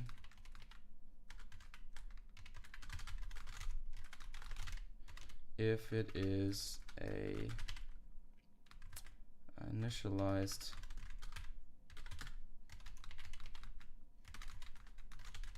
then we have to check if this is the same. If it is, then we return with 0.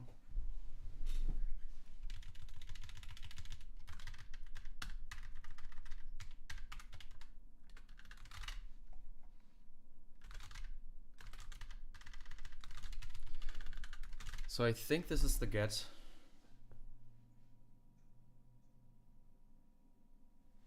Now we have to delete.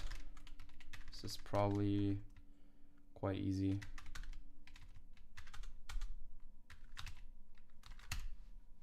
Yeah, I don't even know if we want to delete something. Let's just keep that out for now.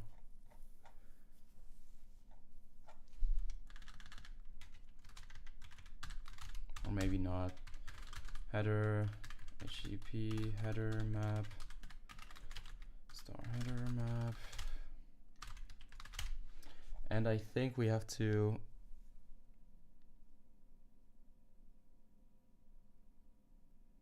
implement the same get string field name. This can be a string star. And we can't do this. So we probably have to go into mem and call string equal. So something like bool string equal, and it takes two strings, string star, string star.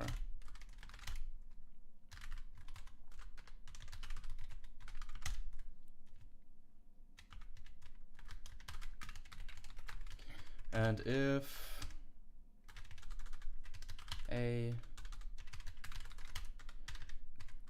a length is not equal to b length, then we just say return false. And otherwise we say for and I 0, I is less than,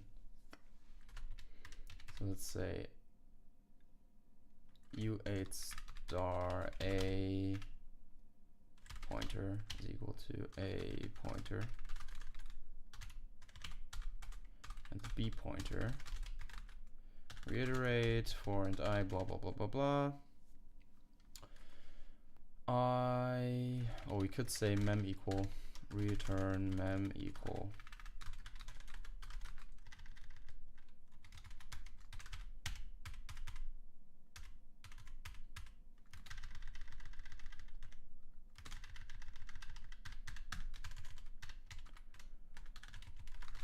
Return mem equal a pointer, b pointer, a length. Okay. HTTP header map. So let's say string equal the field name and the probe bucket field name.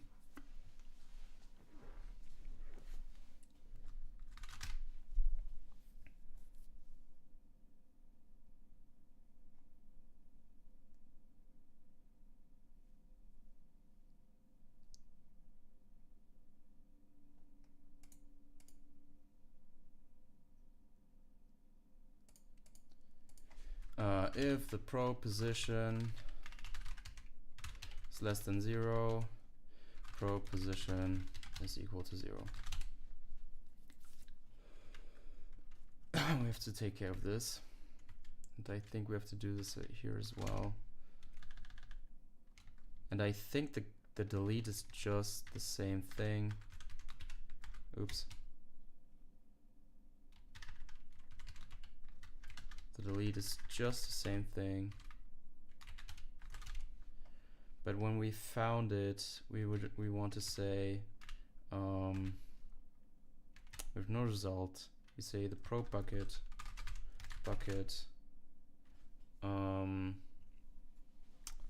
the probe bucket tag is equal to tombstone.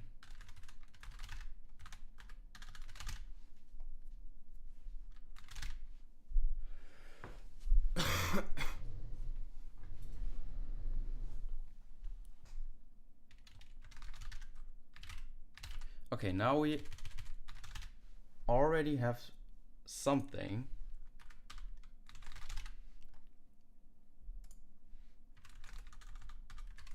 Probably cheaper to put in a pointer.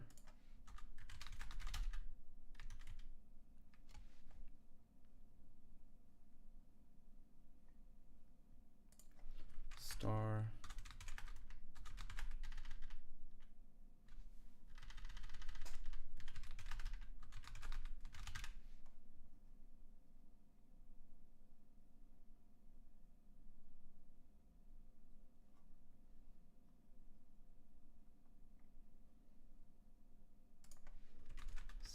Star.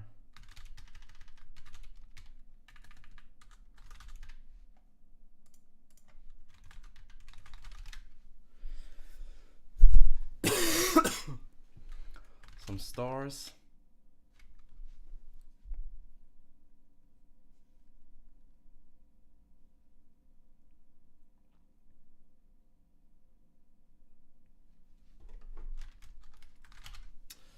Okay. So we got the get, insert, delete. And now we have to somehow init this with an arena allocator. And we need to implement the hash function.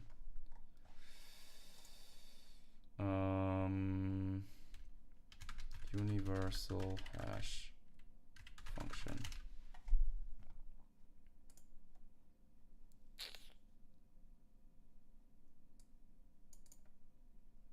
So what if we just start with polynomial hash function, rolling hash, also rolling checksum. It's often explained using the rolling hash function.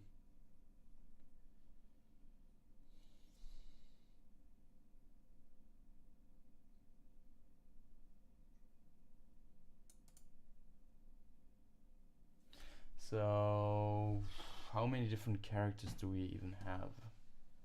String should okay, I have to pee again. Be right back.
Okay.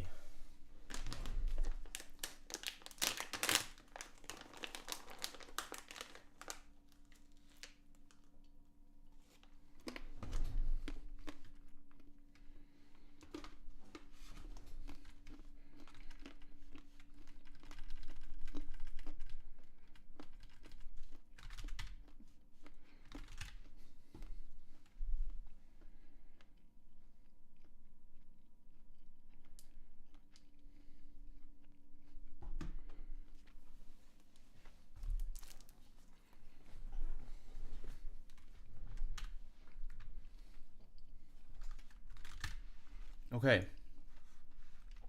So our hashing function, polynomial hash,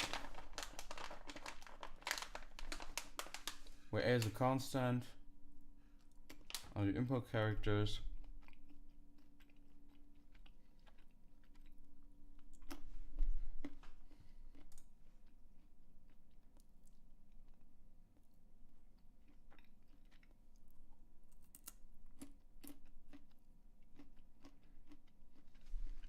okay.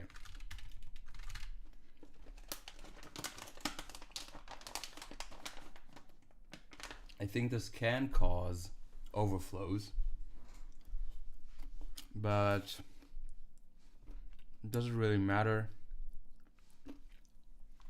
I think probably this is even a U64.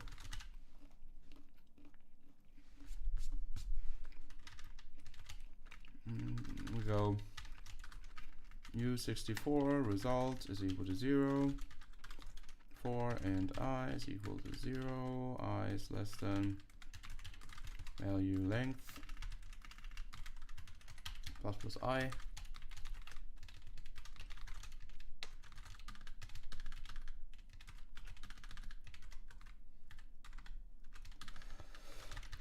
And we say the result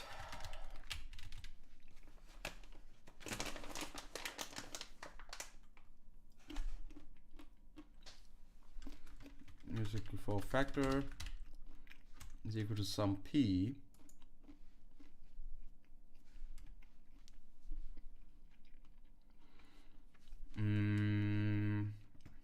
what is allowed? How many ASCII characters? So let's just say P54. Define hash P 53.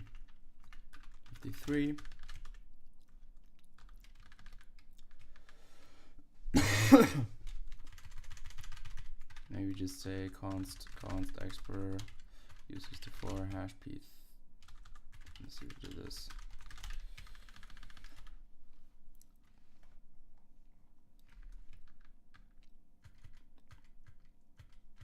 Where was it? Here. User hash P. Result is equal to. No, it's equal to 1. Result plus equals the string, so value, let's say the U8 star value pointer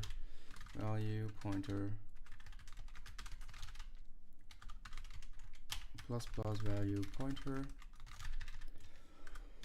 the star value pointer times the factor. And we say factor times equals factor.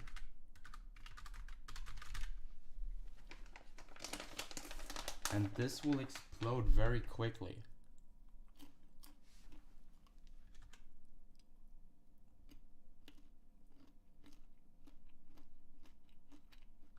But okay.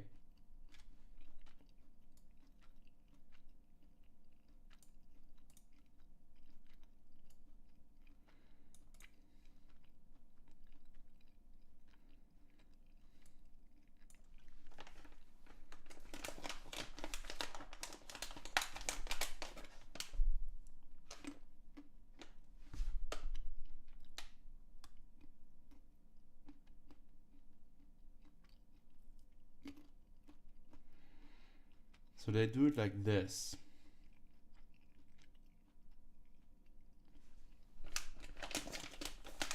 And they make it mod m. Why do they choose m to be 2 to the 64?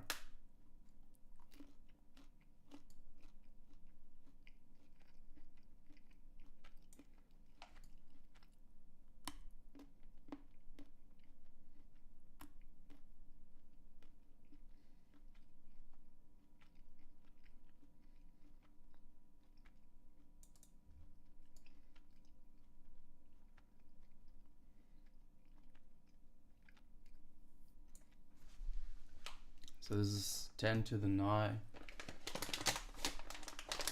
Okay. Does he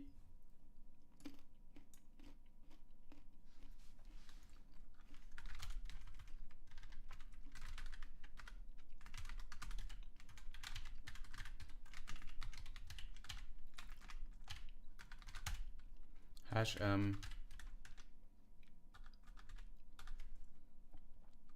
1 e9 plus 9? Does that work? 1 e notation in C. Does that work?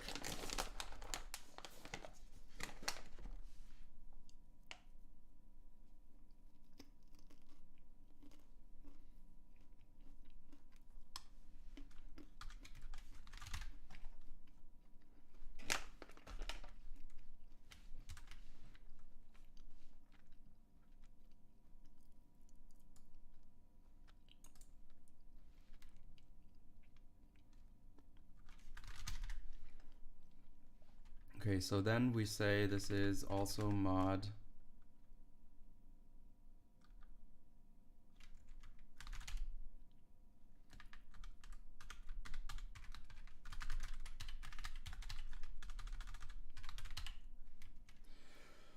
and then mod m hash m.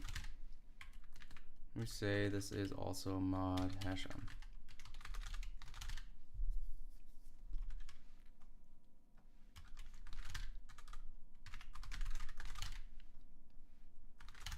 Okay.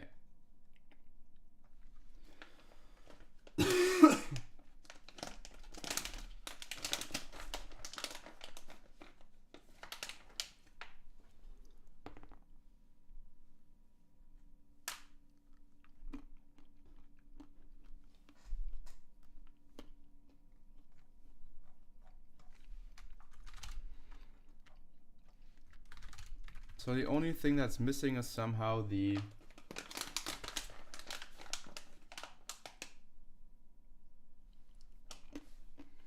arena. We could maybe implement a clear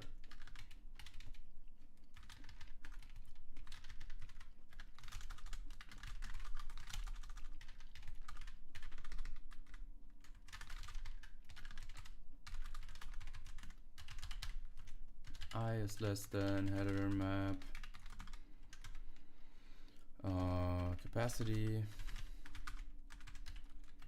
plus I.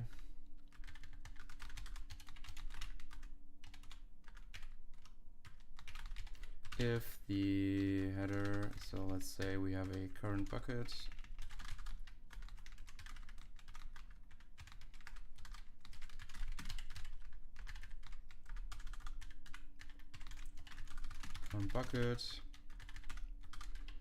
header map buckets,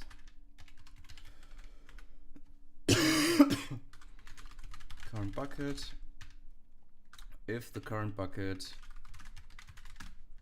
tag is not equal to switch empty, what the fuck, current bucket tag is equal to empty. Okay, so this clears it.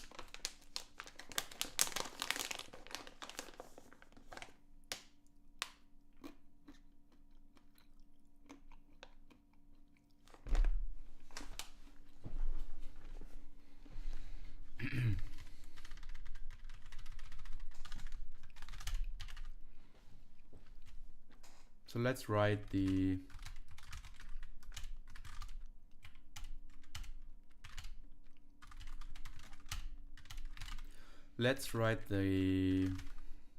H file, which has a void in it that takes a HTTP header map star. It takes a capacity, I think, and an allocator. Arena allocator star, probably arena allocator star alloc. It takes a capacity 32. Then we have a clear, which just takes this. We have an insert 16.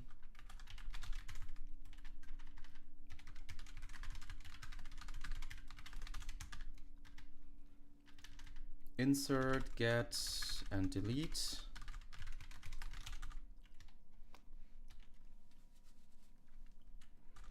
Insert obviously gets a string star field name, a string star field value. Get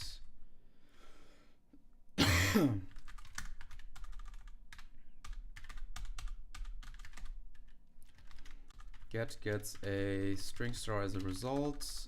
This thing here, I guess, and nothing else. And delete obviously a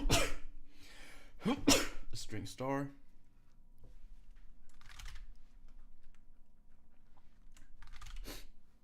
Okay.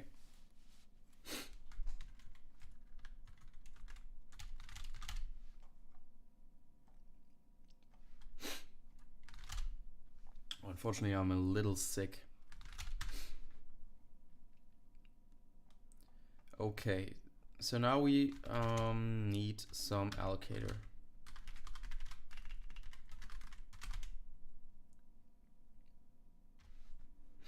Dot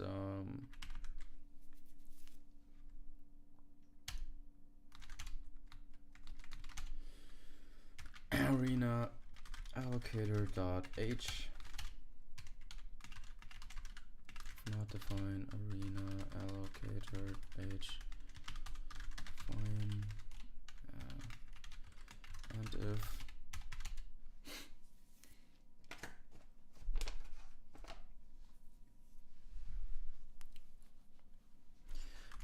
struct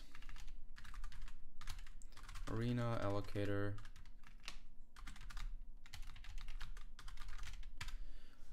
and this arena allocator now needs a start and a current offset and a length. So it's probably just a U8 star or a void star even.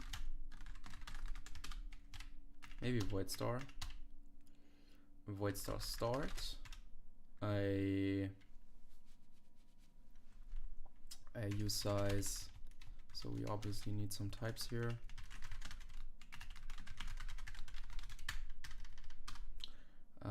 Use size length and a use size offset.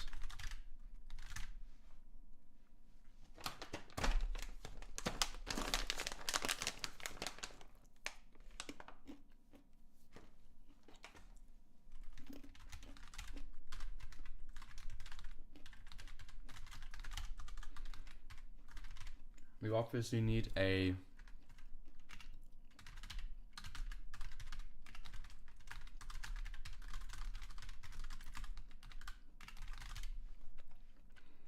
destroy and an init method,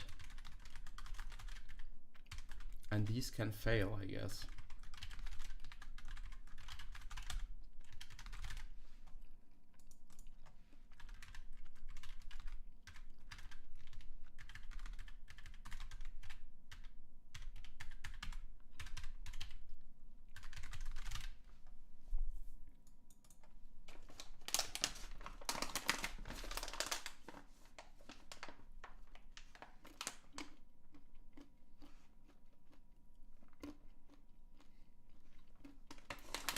We can also create a sub arena.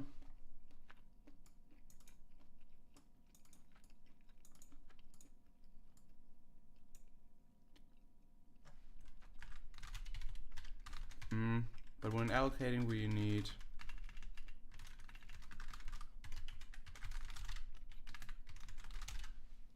these two things. And this probably returns a void star.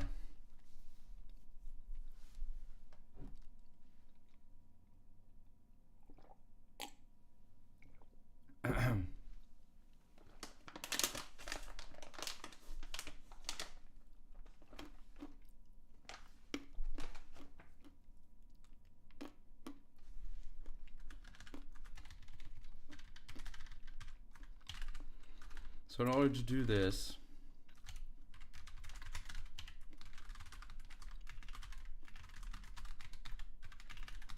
and at this point there are so many things that we implemented that so many things can go wrong.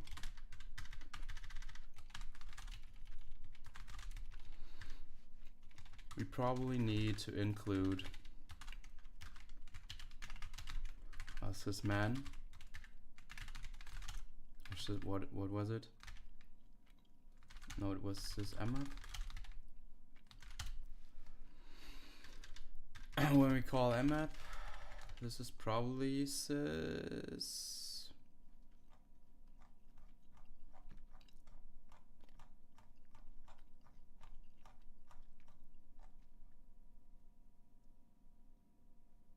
Yeah, sysmman.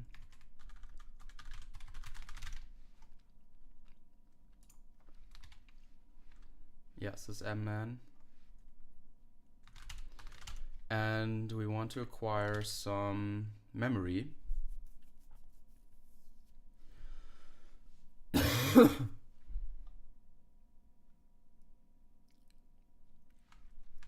want to acquire some memory. Let's just call this null. So let's so this is the result. This is the length. The length.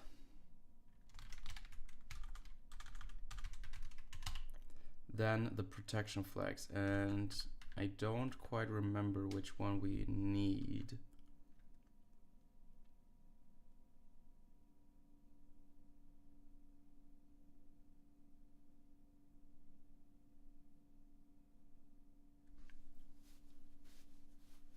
Pages may be executed, maybe read, maybe written.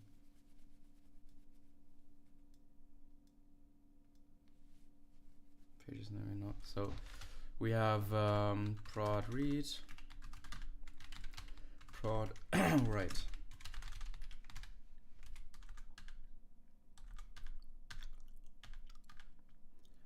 And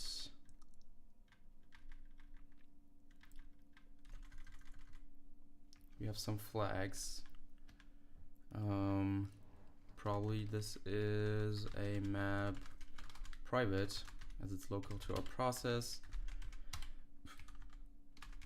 and it's a map anonymous.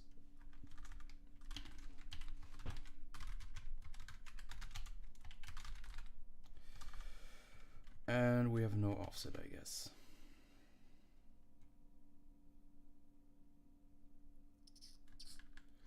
Map anonymous.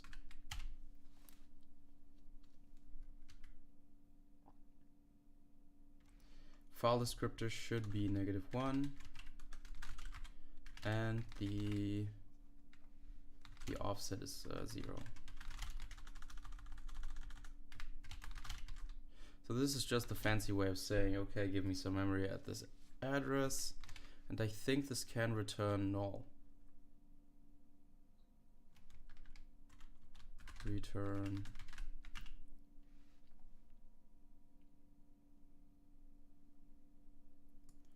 the map failed is returned, and errno is set to okay.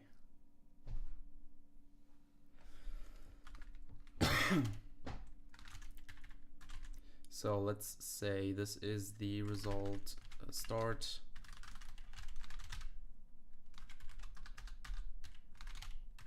The result length is equal to the length, and the result offset is equal to 0. And we say if the start result start is equal to void star -1. This is map failed. Return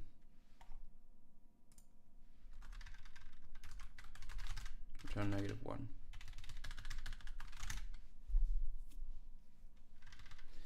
So when we destroy it, arena, let's call it alloc,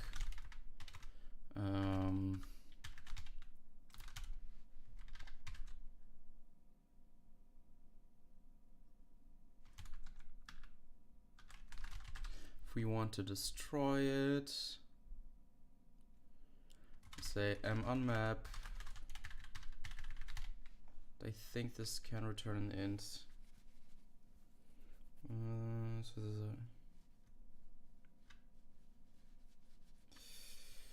a return. So this can be a map failed. No, a -1. So we just return munmap. This takes the alloc start, the alloc length. Yep.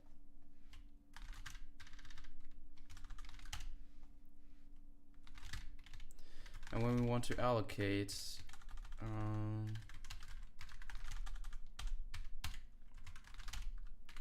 with a size,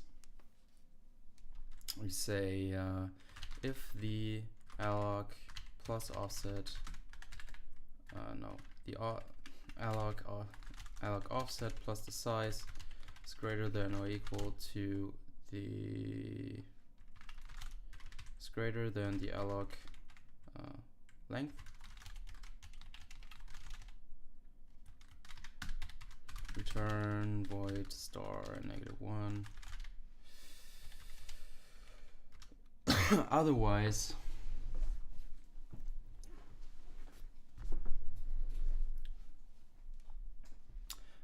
we say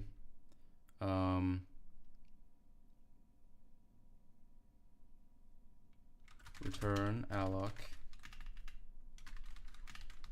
start, the result void star result is equal to alloc start plus the size. That is in bytes probably. Pointer arithmetic on void pointer.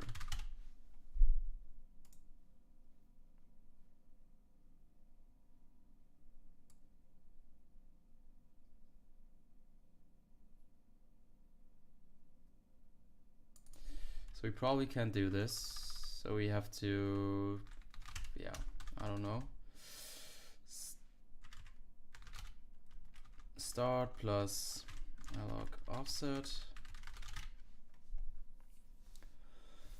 Then we increase offset plus equals the size and return the result. So let's say this is a U8 star and we cast this to a void star again.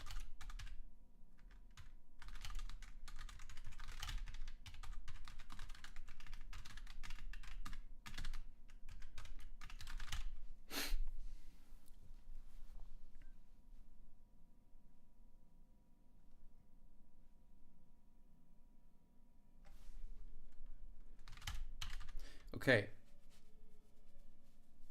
so in the main,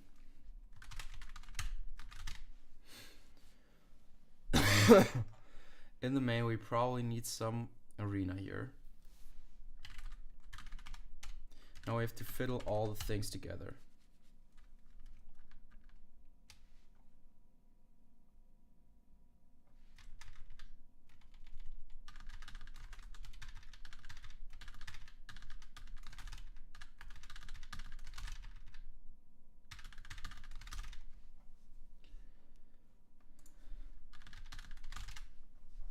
Now we have to fiddle all the things together.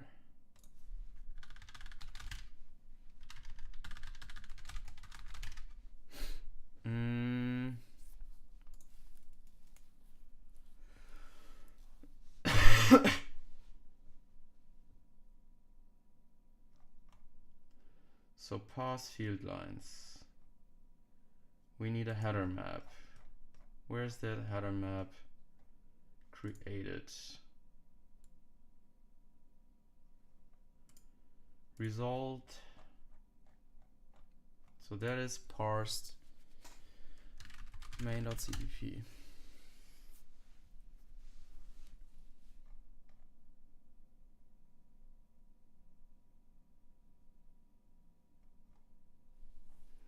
Parse header, HTTP header. So this thing here, where did we initialize it? Here. So this thing, we need an arena here, obviously. So maybe we say arena allocator arena, and we say init the arena, and maybe init it with, I don't know,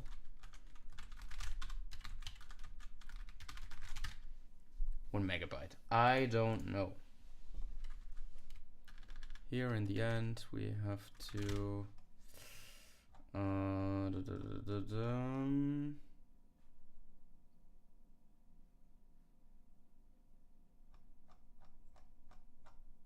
okay, so this is getting a little bit more complex now. Because we have some very weird way of doing it here. I mean, probably we want the allocator in here. Allocator star arena.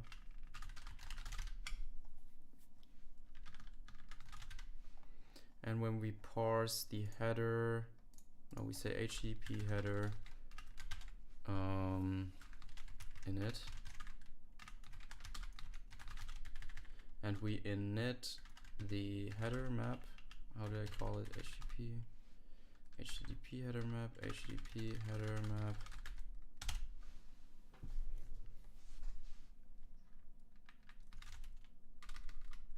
Maybe we just call it header map.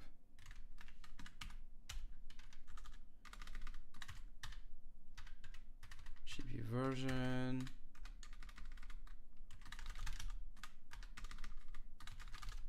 Okay. So this is the header map. We want to init. And when I think about this, we probably want something like a reset method as well. Reset arena. It's quite straightforward to implement this.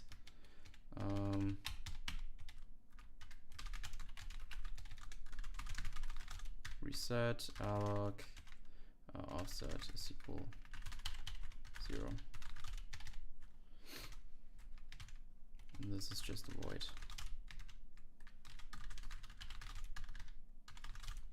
Okay. So we initialize the header map, and we initialize it with a initial length of 128. I don't know.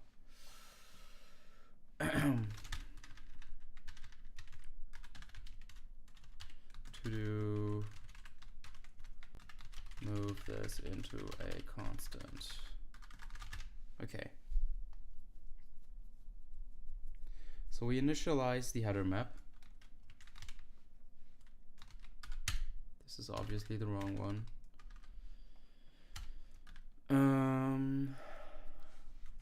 And it needs an allocator, obviously. Arena and 128.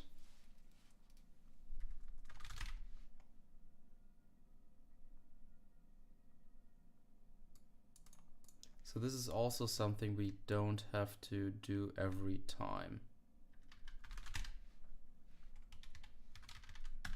So it's more like, okay, we get this. Now we have some header map. We initialize it. And when we close the client socket, all of these go-tos. It's getting quite bad here with all of these go-tos. But I think, I mean, when we close this thing, we just say clear HTTP header map. And I think this has to be a reference.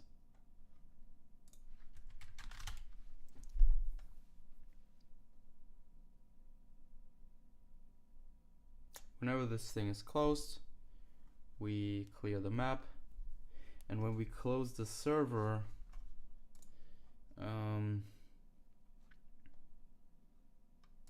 how do we make sure that the arena, maybe we initialize the arena inside the serve function. Arena allocator init arena 124 times 124. When we want to close it, arena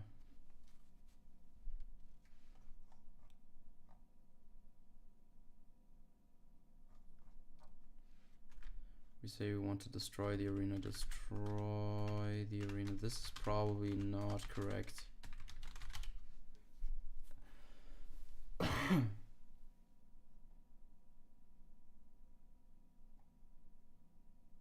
So we can reuse this here all the time. We create it just once.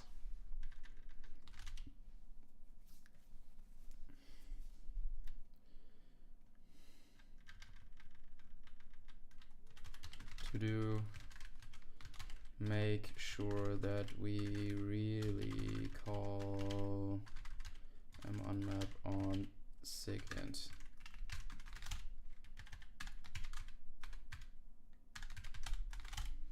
Okay.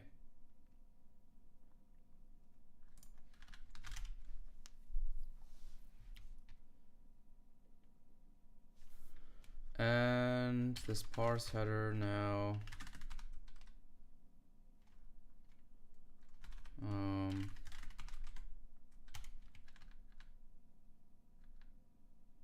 just calls insert parse field lines, and this should just call insert. Assert insert is equal to 0.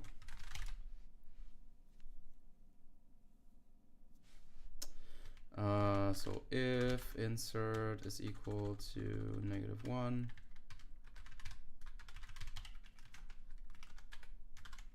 return -1.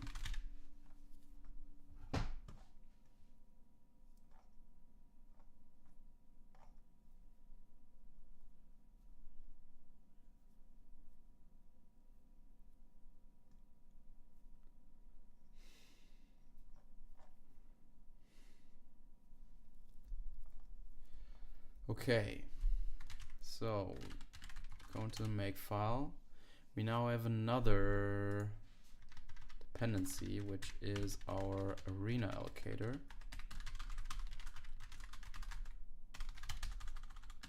Arena allocator. And this depends on the types. The arena allocator, of course.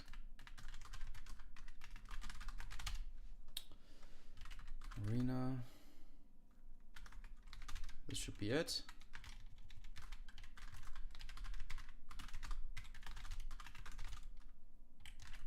And we also have a HTTP header map, which depends on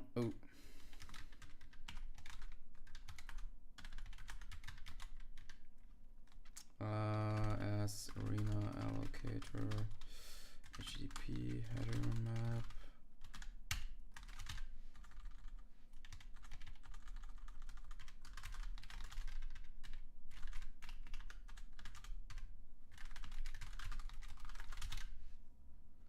And the HTTP header map, of course, depends on mem now. Source mem.h. HTTP server. Of course, a lot of errors will now appear. First of all, in the main serve.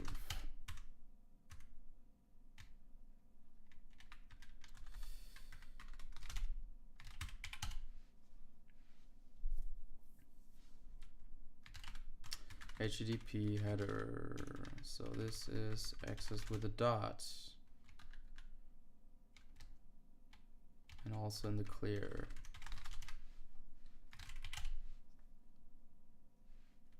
Arena allocator is not declared in scope. So this also depends on the arena allocator.h.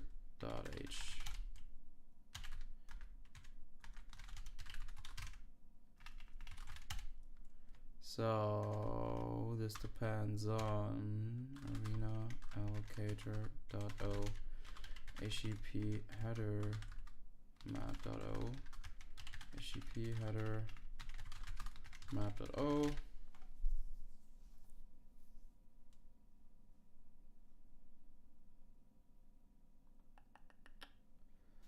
The main depends on the source arena allocator.h.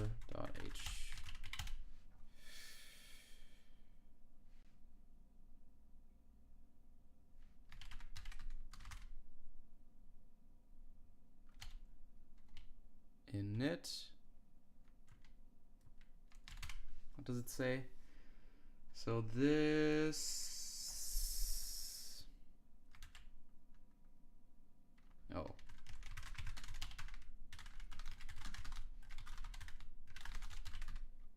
The header map as well.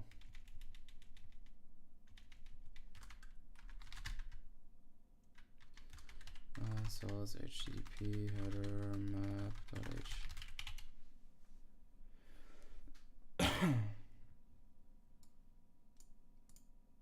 To install, okay.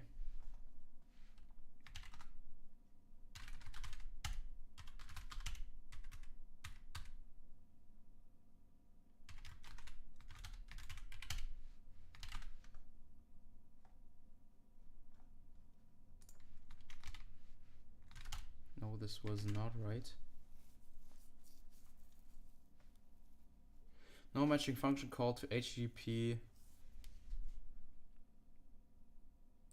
So 120 what?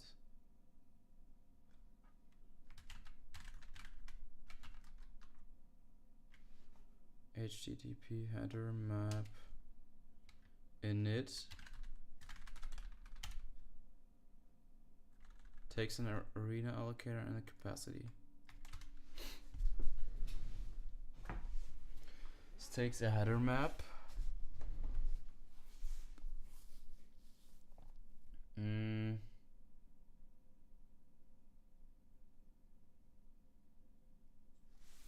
11.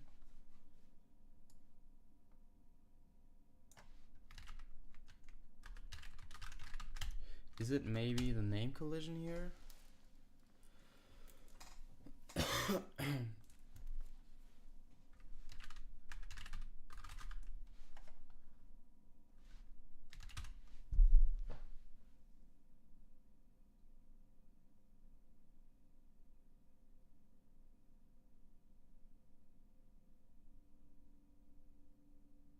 Instar. Why?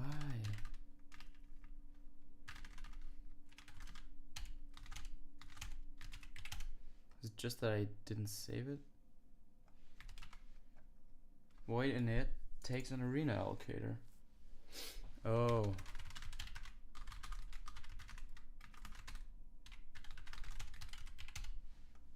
Okay. Enum.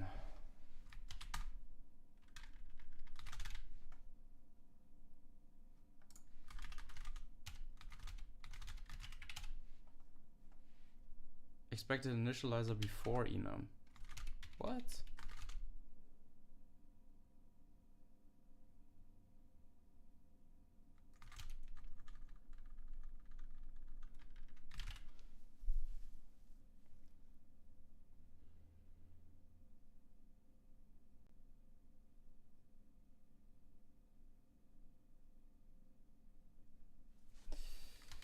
Okay, something is completely wrong here.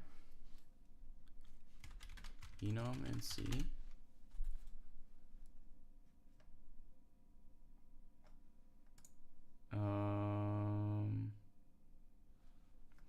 Does it expect an equal here? don't think so. No. No. What is the problem?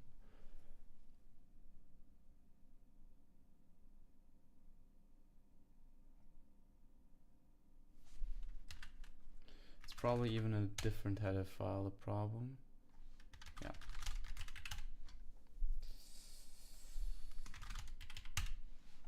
So delete.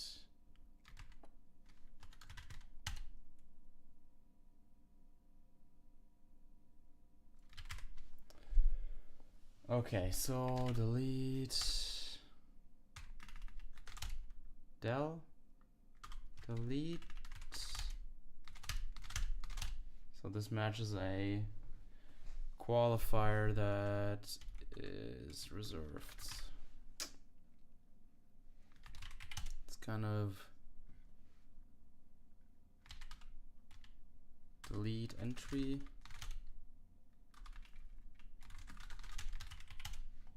Okay, so now we're getting the errors. Then just call it del. So I think we never call this, but in the HTTP header map.cpp delete, we just call this del.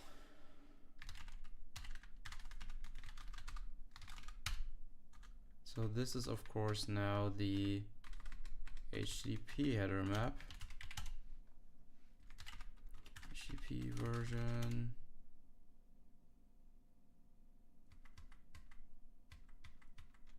Result HTTP.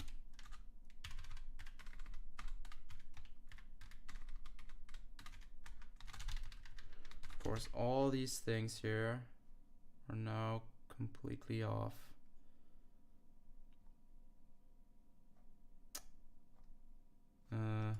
Method.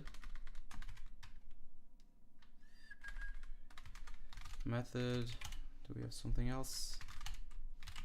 Request. So this is something we changed as well.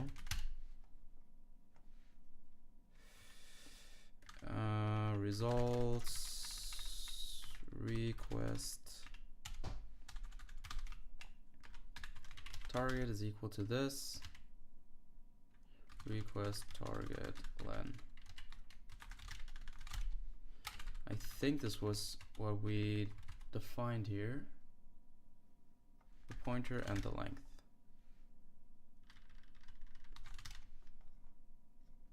So when we parse the field lines, we have to consider this as well. So this is the field name.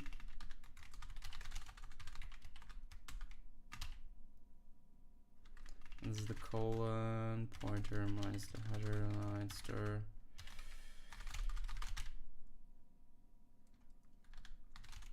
And this is the field value.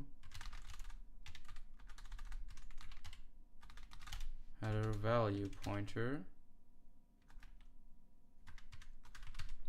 Next CRLF pointer minus the header value pointer.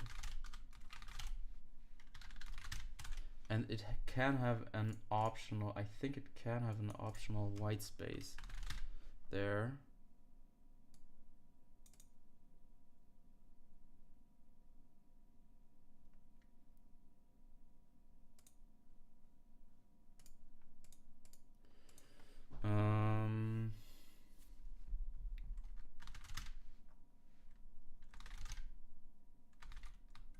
So we obviously don't want to do that.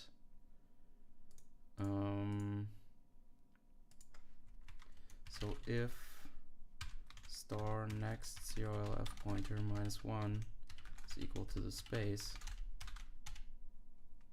So let's say we have a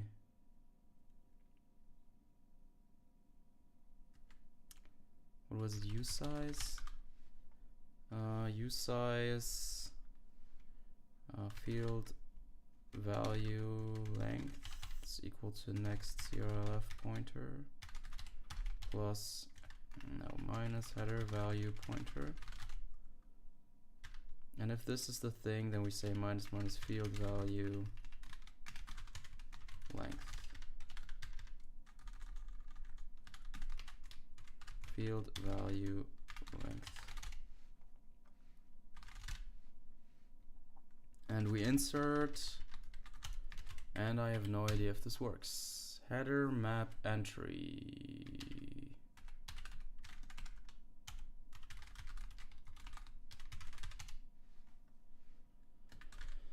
HTTP header buckets, current buckets.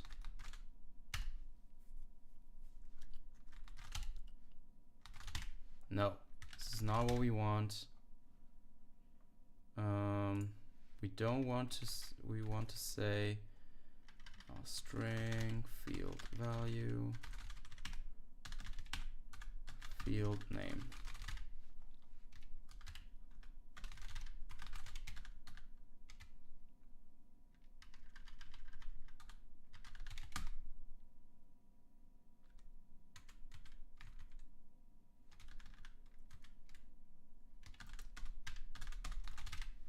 To this, insert the field name with the field value. This is obviously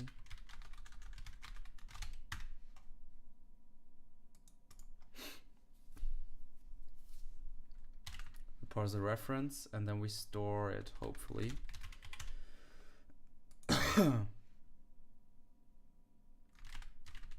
Arena.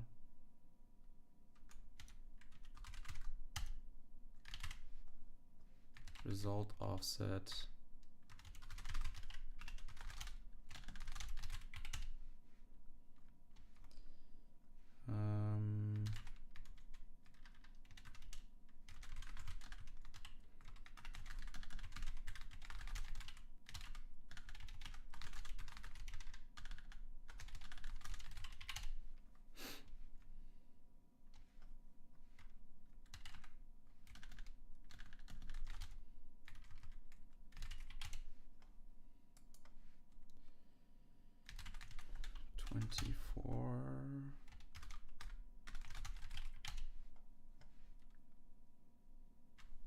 Return statement in a void function.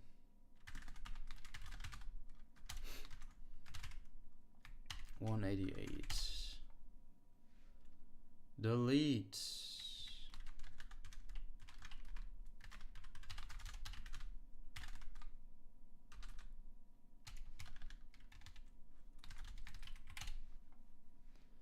String equal. String equal.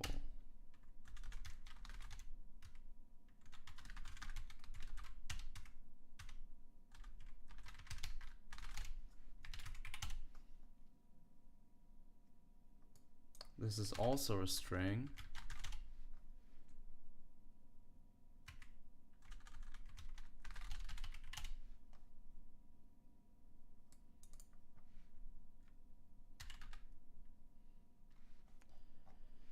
Hash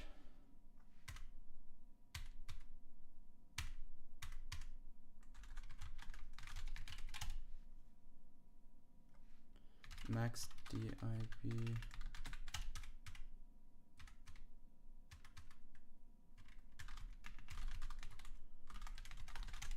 Nah, this is probably wrong as well.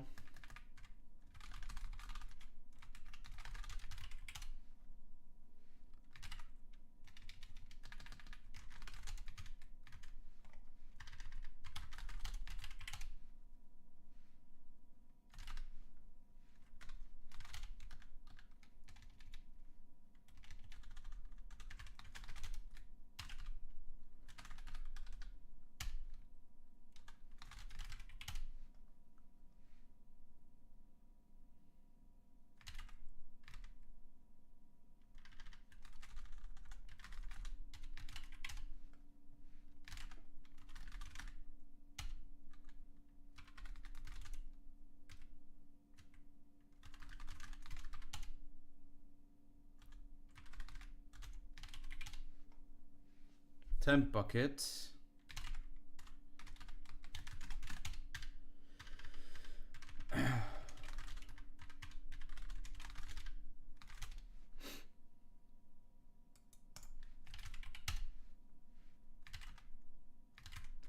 initialized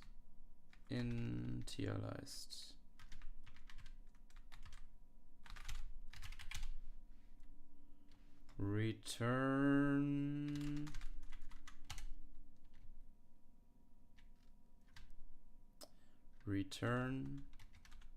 zero. Return 0.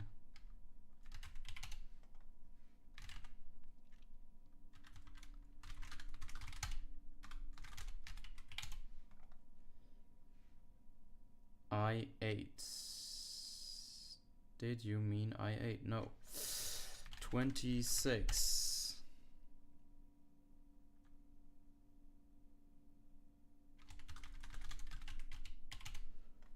Bucket tag.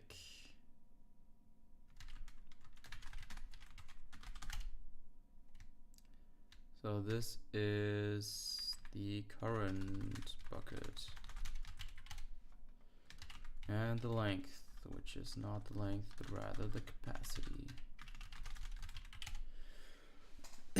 So we have an HTTP server now, and I have no idea if this works at all.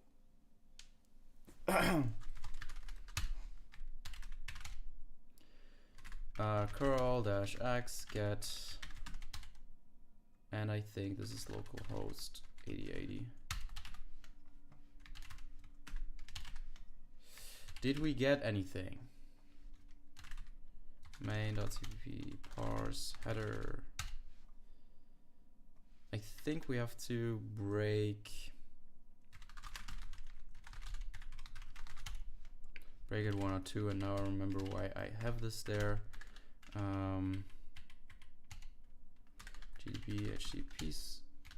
HTTP server, and break at main.cpp 102,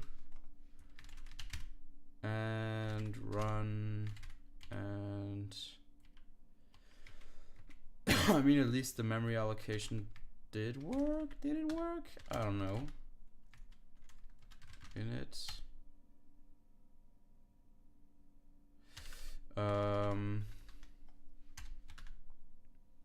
So the init is a void. HTTP header map init.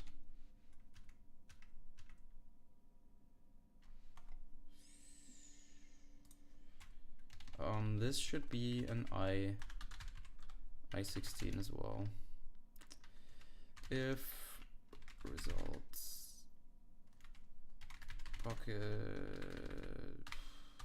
let's say HTTP bucket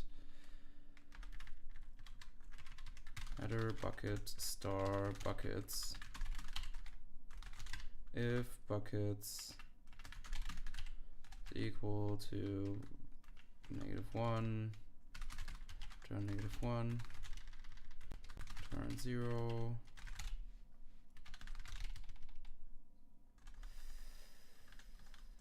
Buckets results buckets equal to buckets.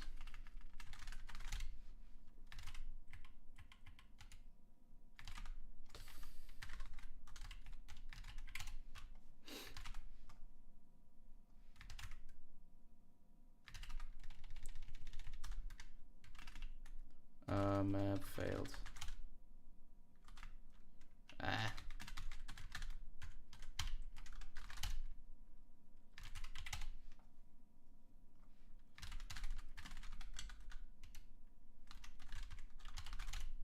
So the init can fail now, and the allocation, this thing can fail as well. So go into the main.cpp and say if this thing is equal to -1, return. No, it is go to close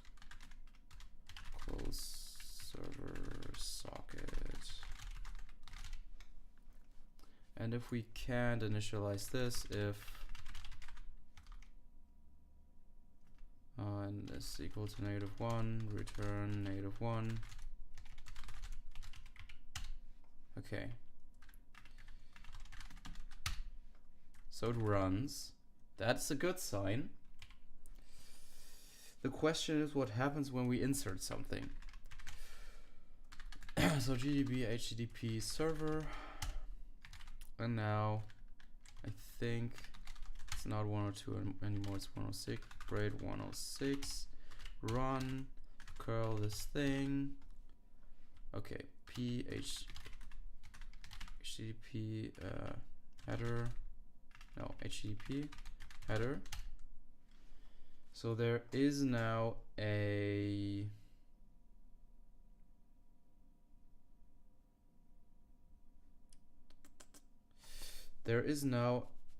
header map,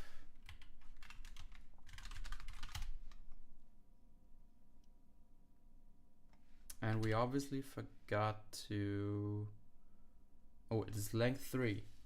So this is also something that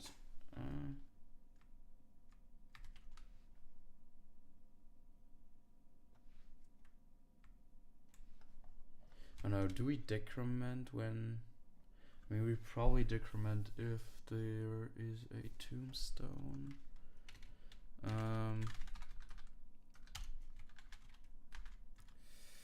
Plus header map length. So this is probably just the same. Case empty, case this.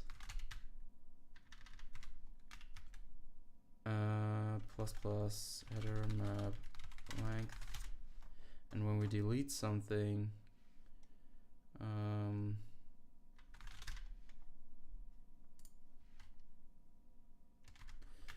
minus header map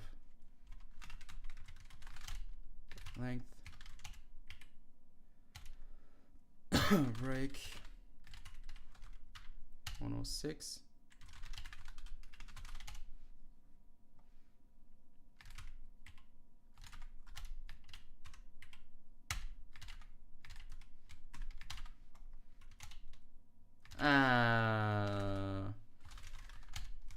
Where's the printf?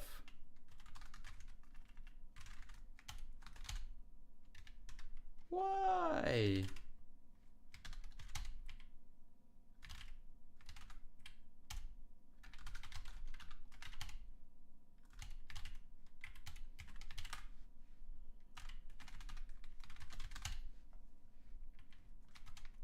So this thing, so this doesn't work. HTTP header map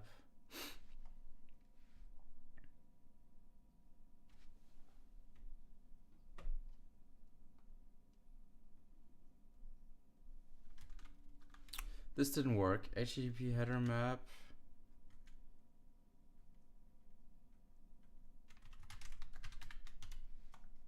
oh.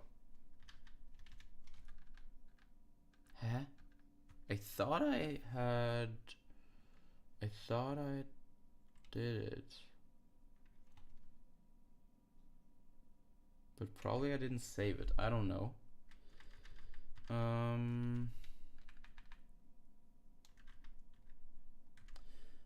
Header map min div is equal to -1 or this.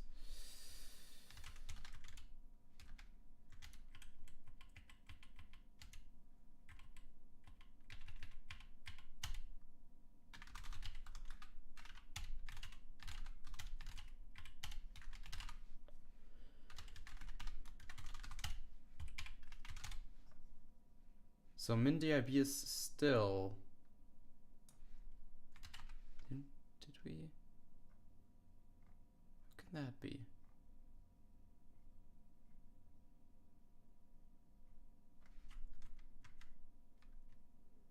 How could that be?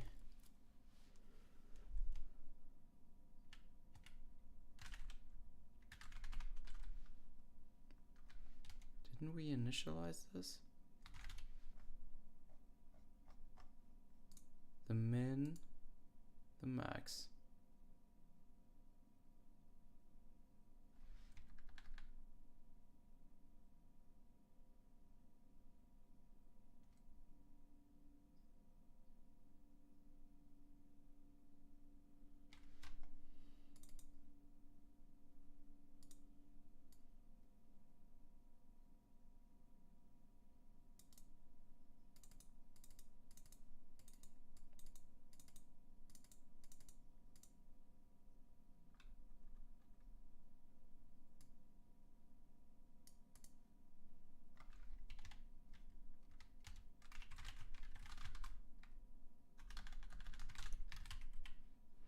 Okay, so I don't quite get why the min dib is equal to -1 and the max dib is equal to this gigantic number.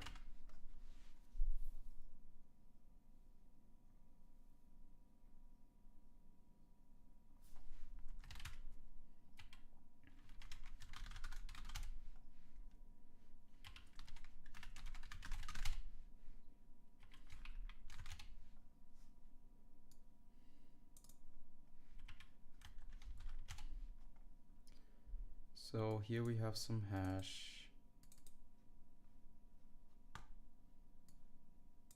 Okay, so we have something.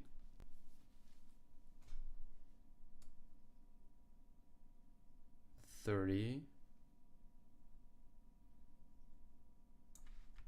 So why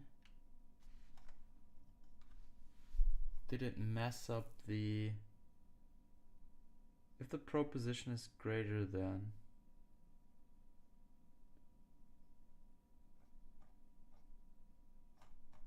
Why did it mess up this thing? If it is initialized, they should all be empty.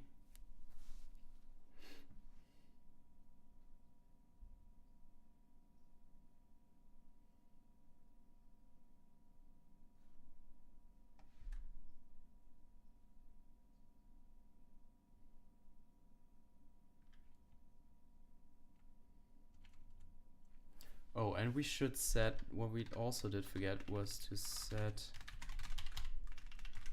the tag to initialized.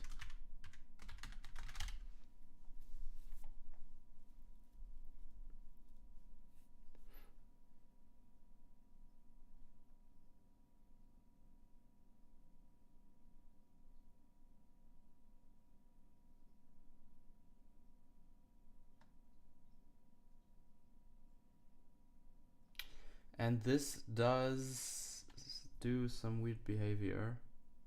So our probe bucket, no, it can't be empty.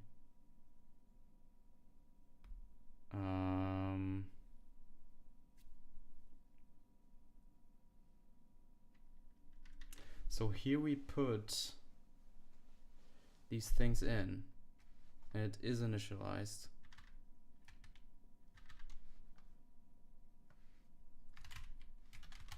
Yeah.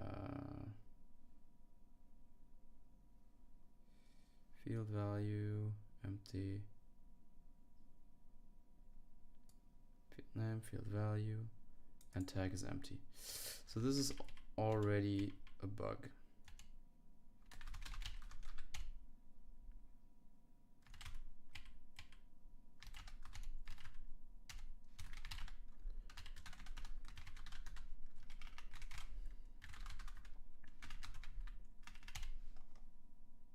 So still completely wrong.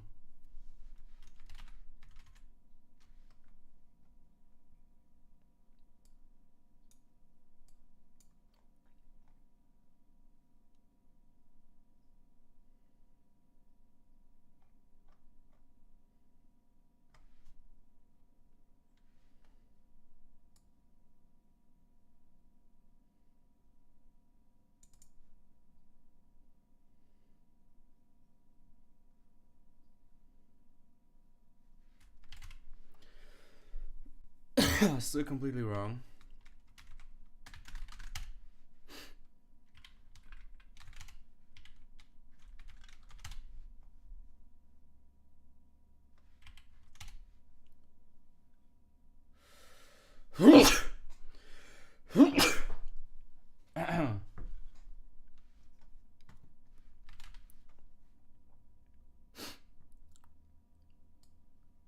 Ooh, this is -1.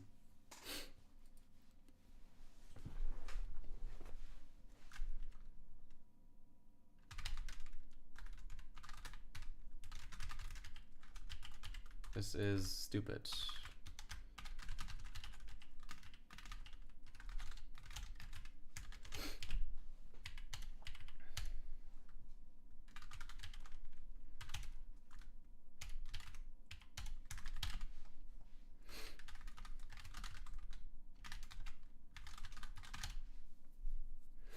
Okay, so this looks more reasonable.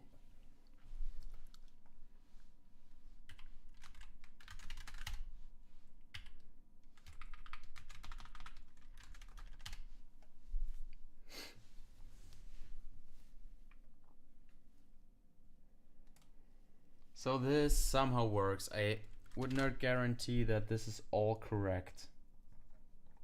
Our hashing somehow works. Inserting works.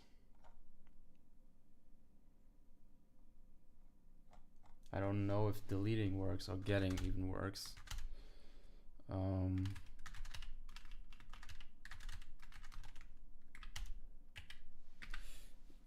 Let's try to get on the HTTP .header map. Let's try to get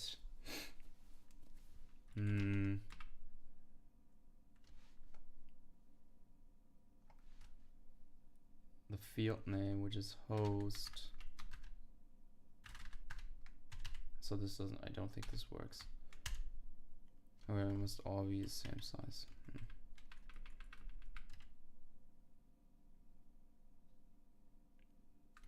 Oh, so get also. Yeah, we can't really check this.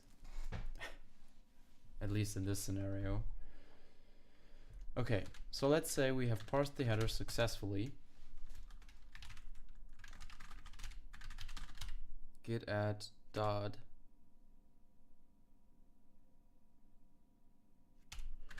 commit added header map implementation git push.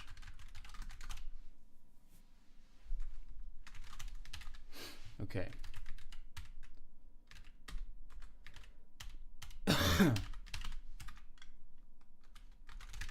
Okay.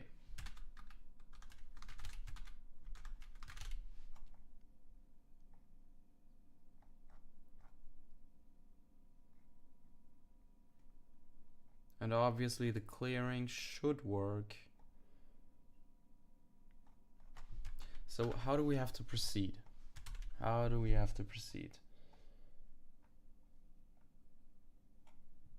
Obsolete, so, okay. Obsolete line folding could be extended over multiple lines by preceding each extra line with at least one space or horizontal tab.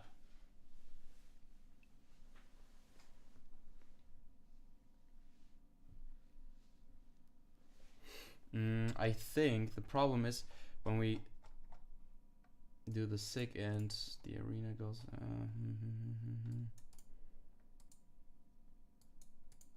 Yeah, I don't know.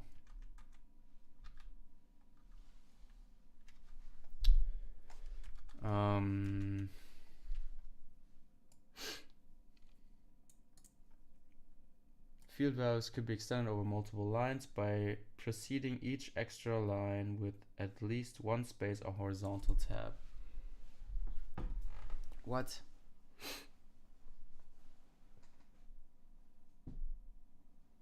By preceding each extra line with at least one space or horizontal tab.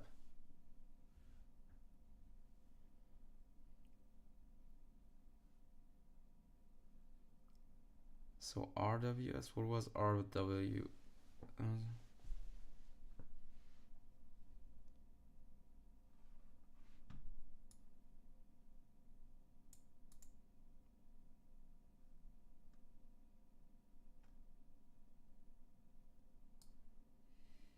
Except within the, okay, we probably don't want to do this. Pause header.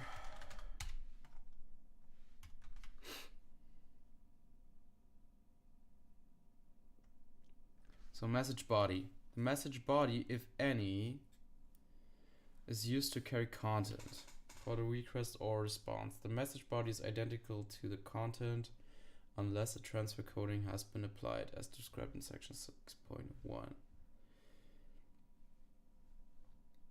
diff for requests and responses. The presence of a message body in a request is signaled by a content length or transfer encoding header. Okay. The presence of a message body in a response, but depends on both the request method. Okay. The transfer coding header field list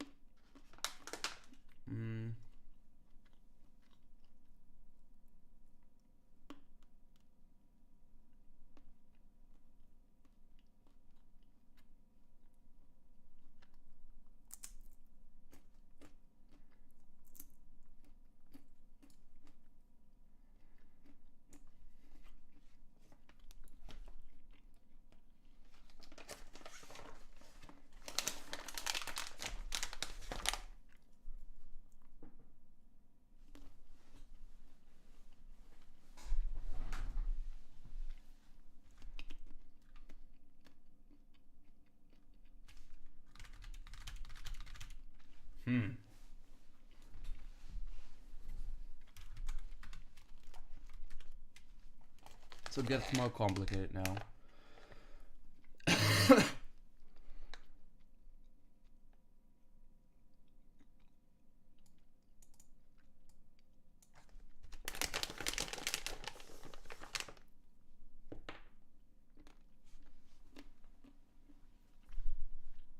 Dropping so many nuts right now.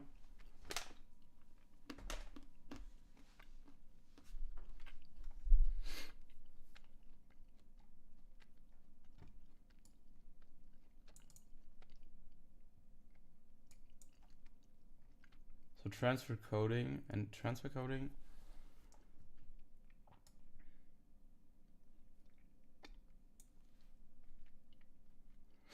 How's the length determined?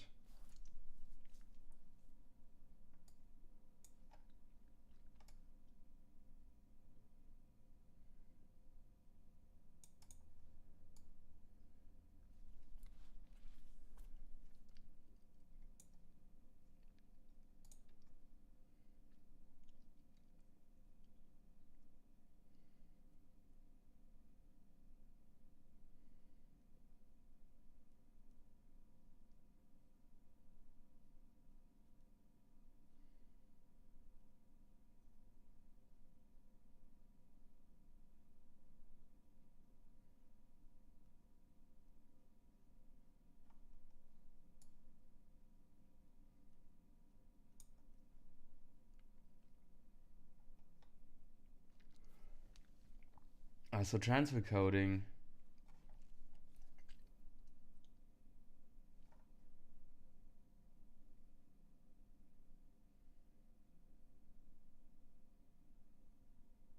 .1.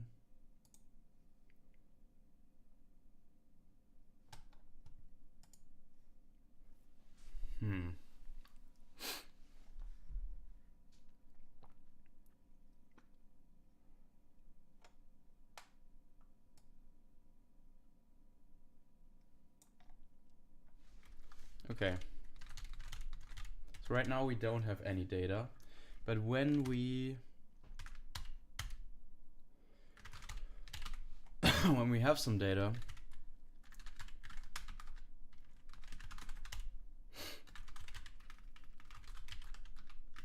let's say curl with data.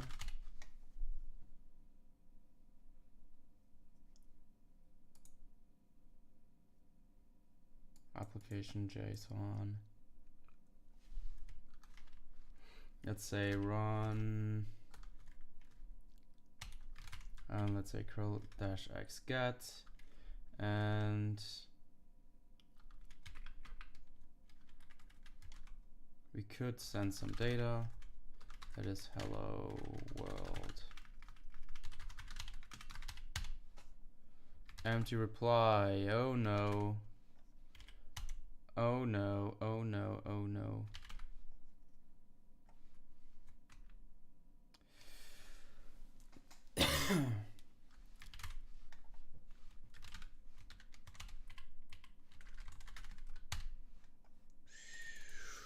This indicates a crash in our program.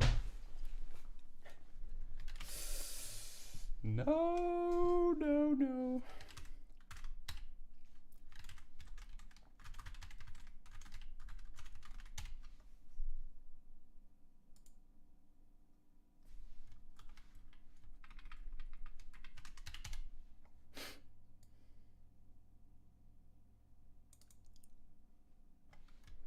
So can you see the data that's...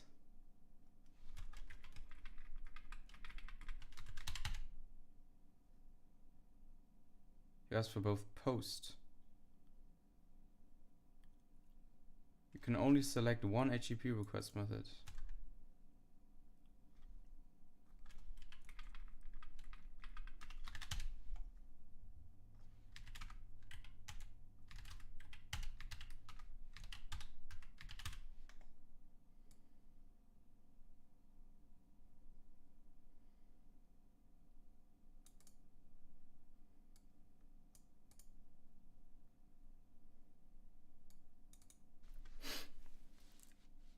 Ooh. So this is bad. There is obviously a bug in our parse header.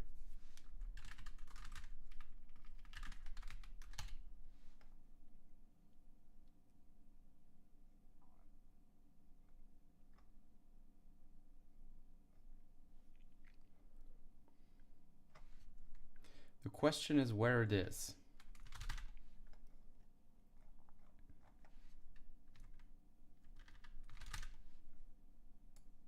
Just close off the client connection.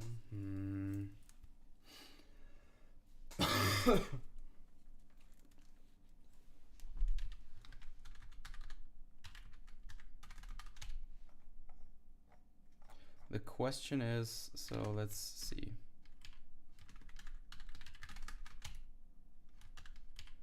Server run parse header. Did this work?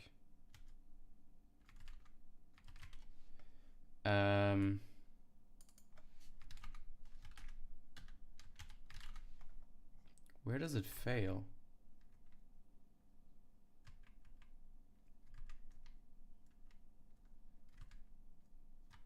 Already in the read?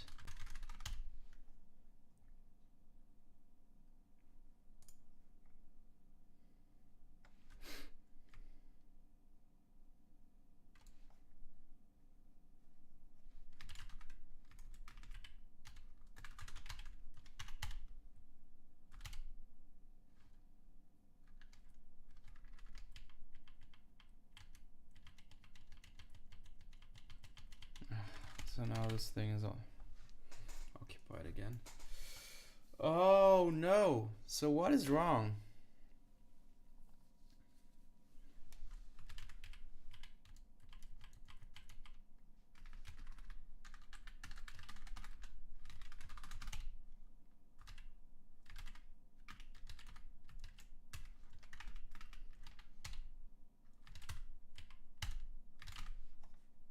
Instant.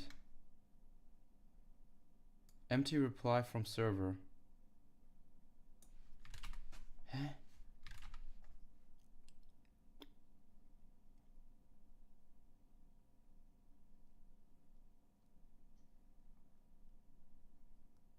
You don't even get to this.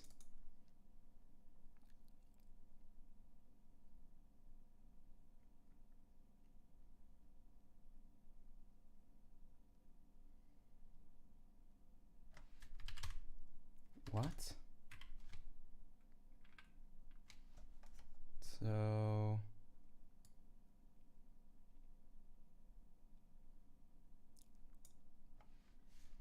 maybe this is because we did it.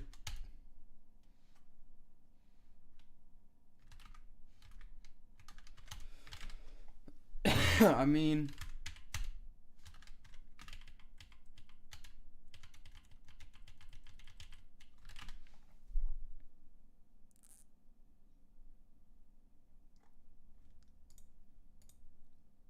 Why does it do this?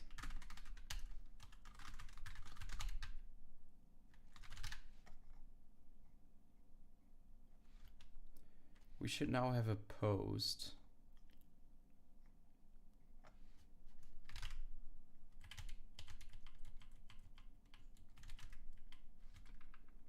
Empty reply from server.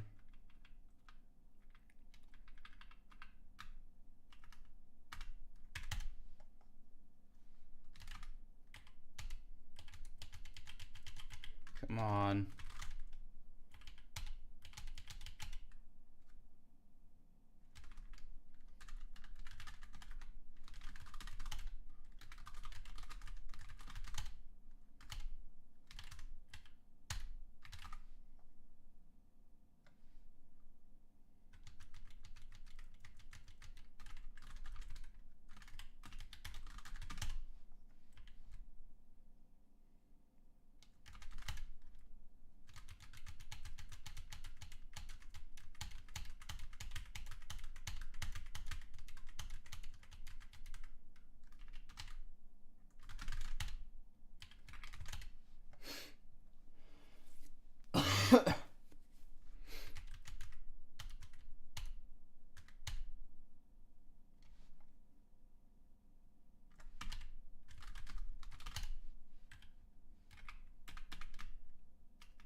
Okay, so there is a bug in parse field lines because there can be data.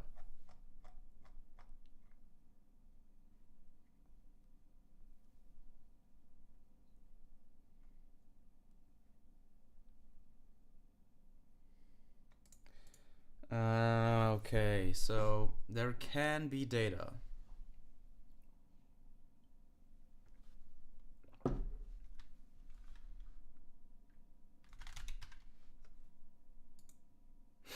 So this is stupid.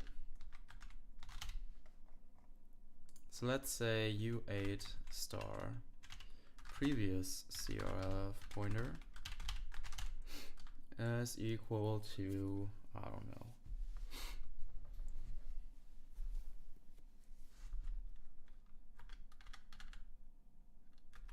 So when we find the next, we probably, so this is the next one. And if the next 2 bytes are also CRLF,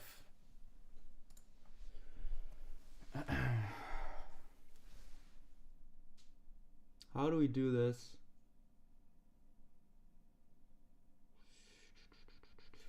If the next 2 bytes are also CRLF,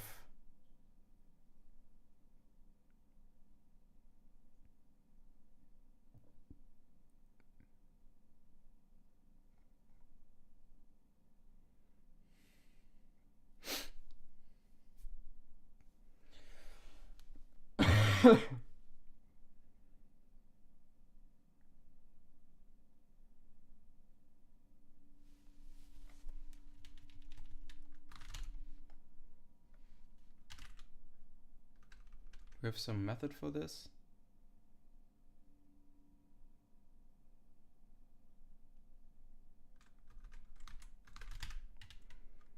So if next point CRLF,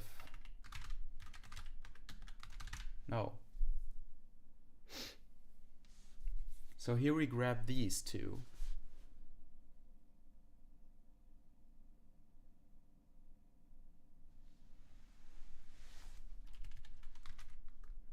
Maybe we call this the, maybe we call this the previous CRLF pointer, and this the next.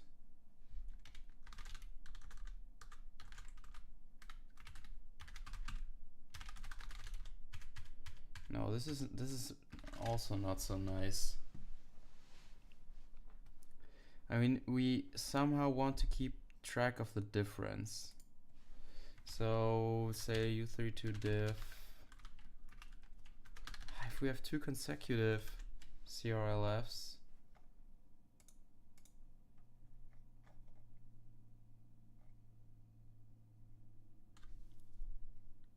where was it?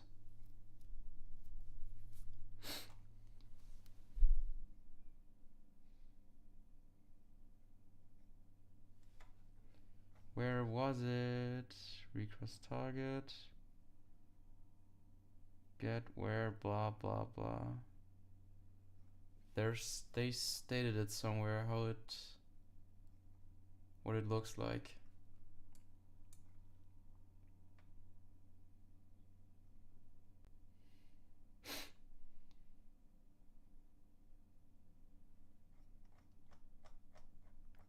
Was it at the very beginning? Another CRLF. So find the next one.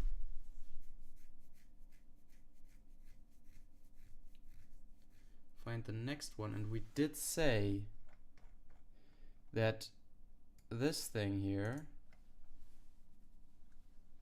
So if the header line stir points to a CRLF,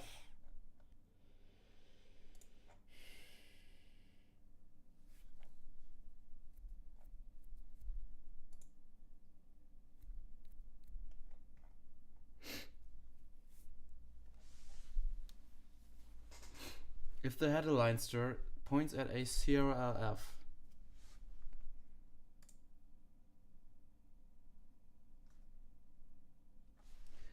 if maybe we introduce a new method, mem equal CRLF.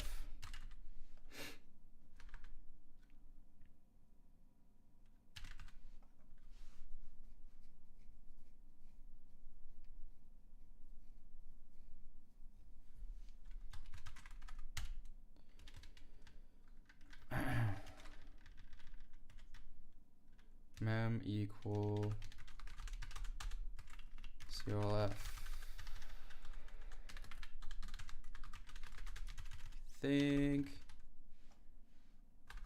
CRLF 0, CRLF 1. And did we somehow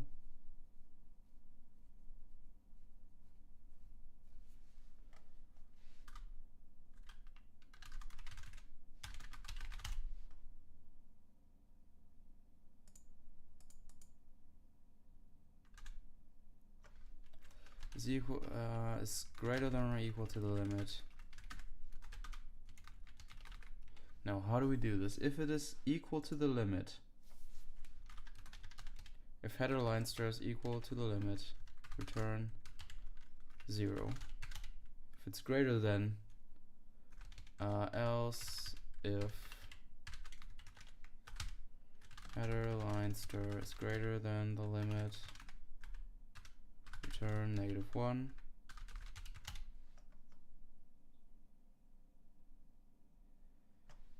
If header line, if mem equal CRLF, and now we have to check whether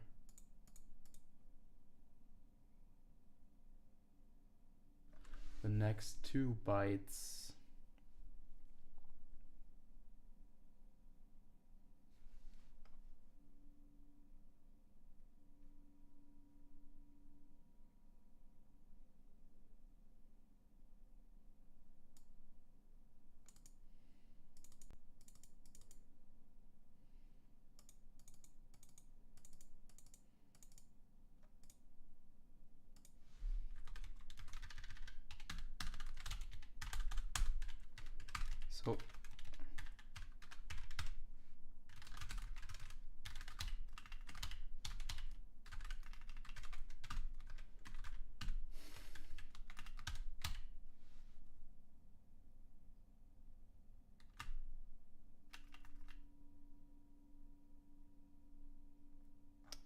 so So what was the limit we were passing here?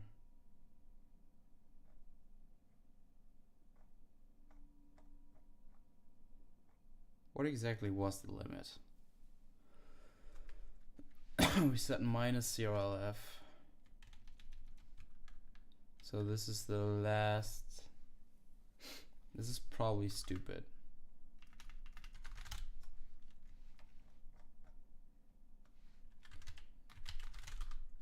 Plus size of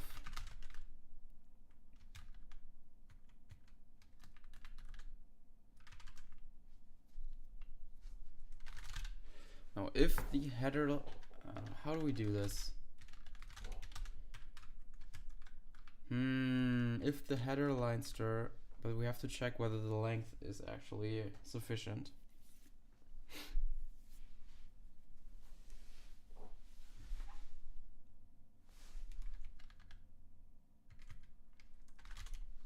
So we are at this point and we move forward, and now we have to check whether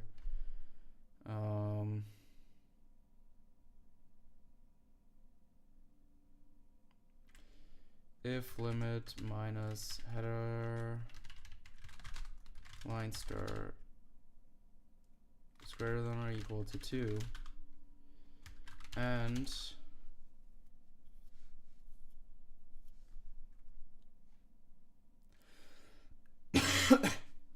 and mem equal CRLF header line stir. So this is the second one, return 0.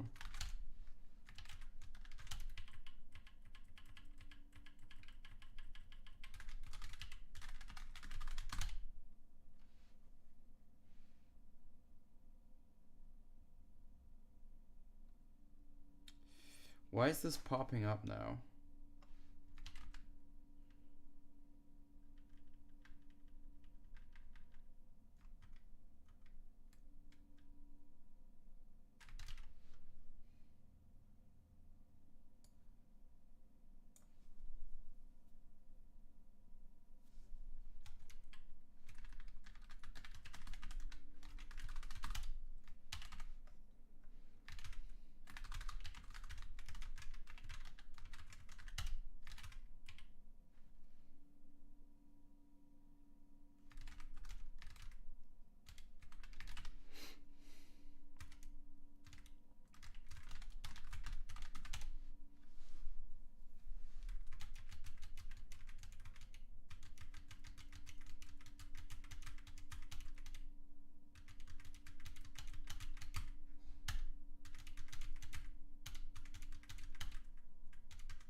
Okay, I think we continue tomorrow and we end the stream.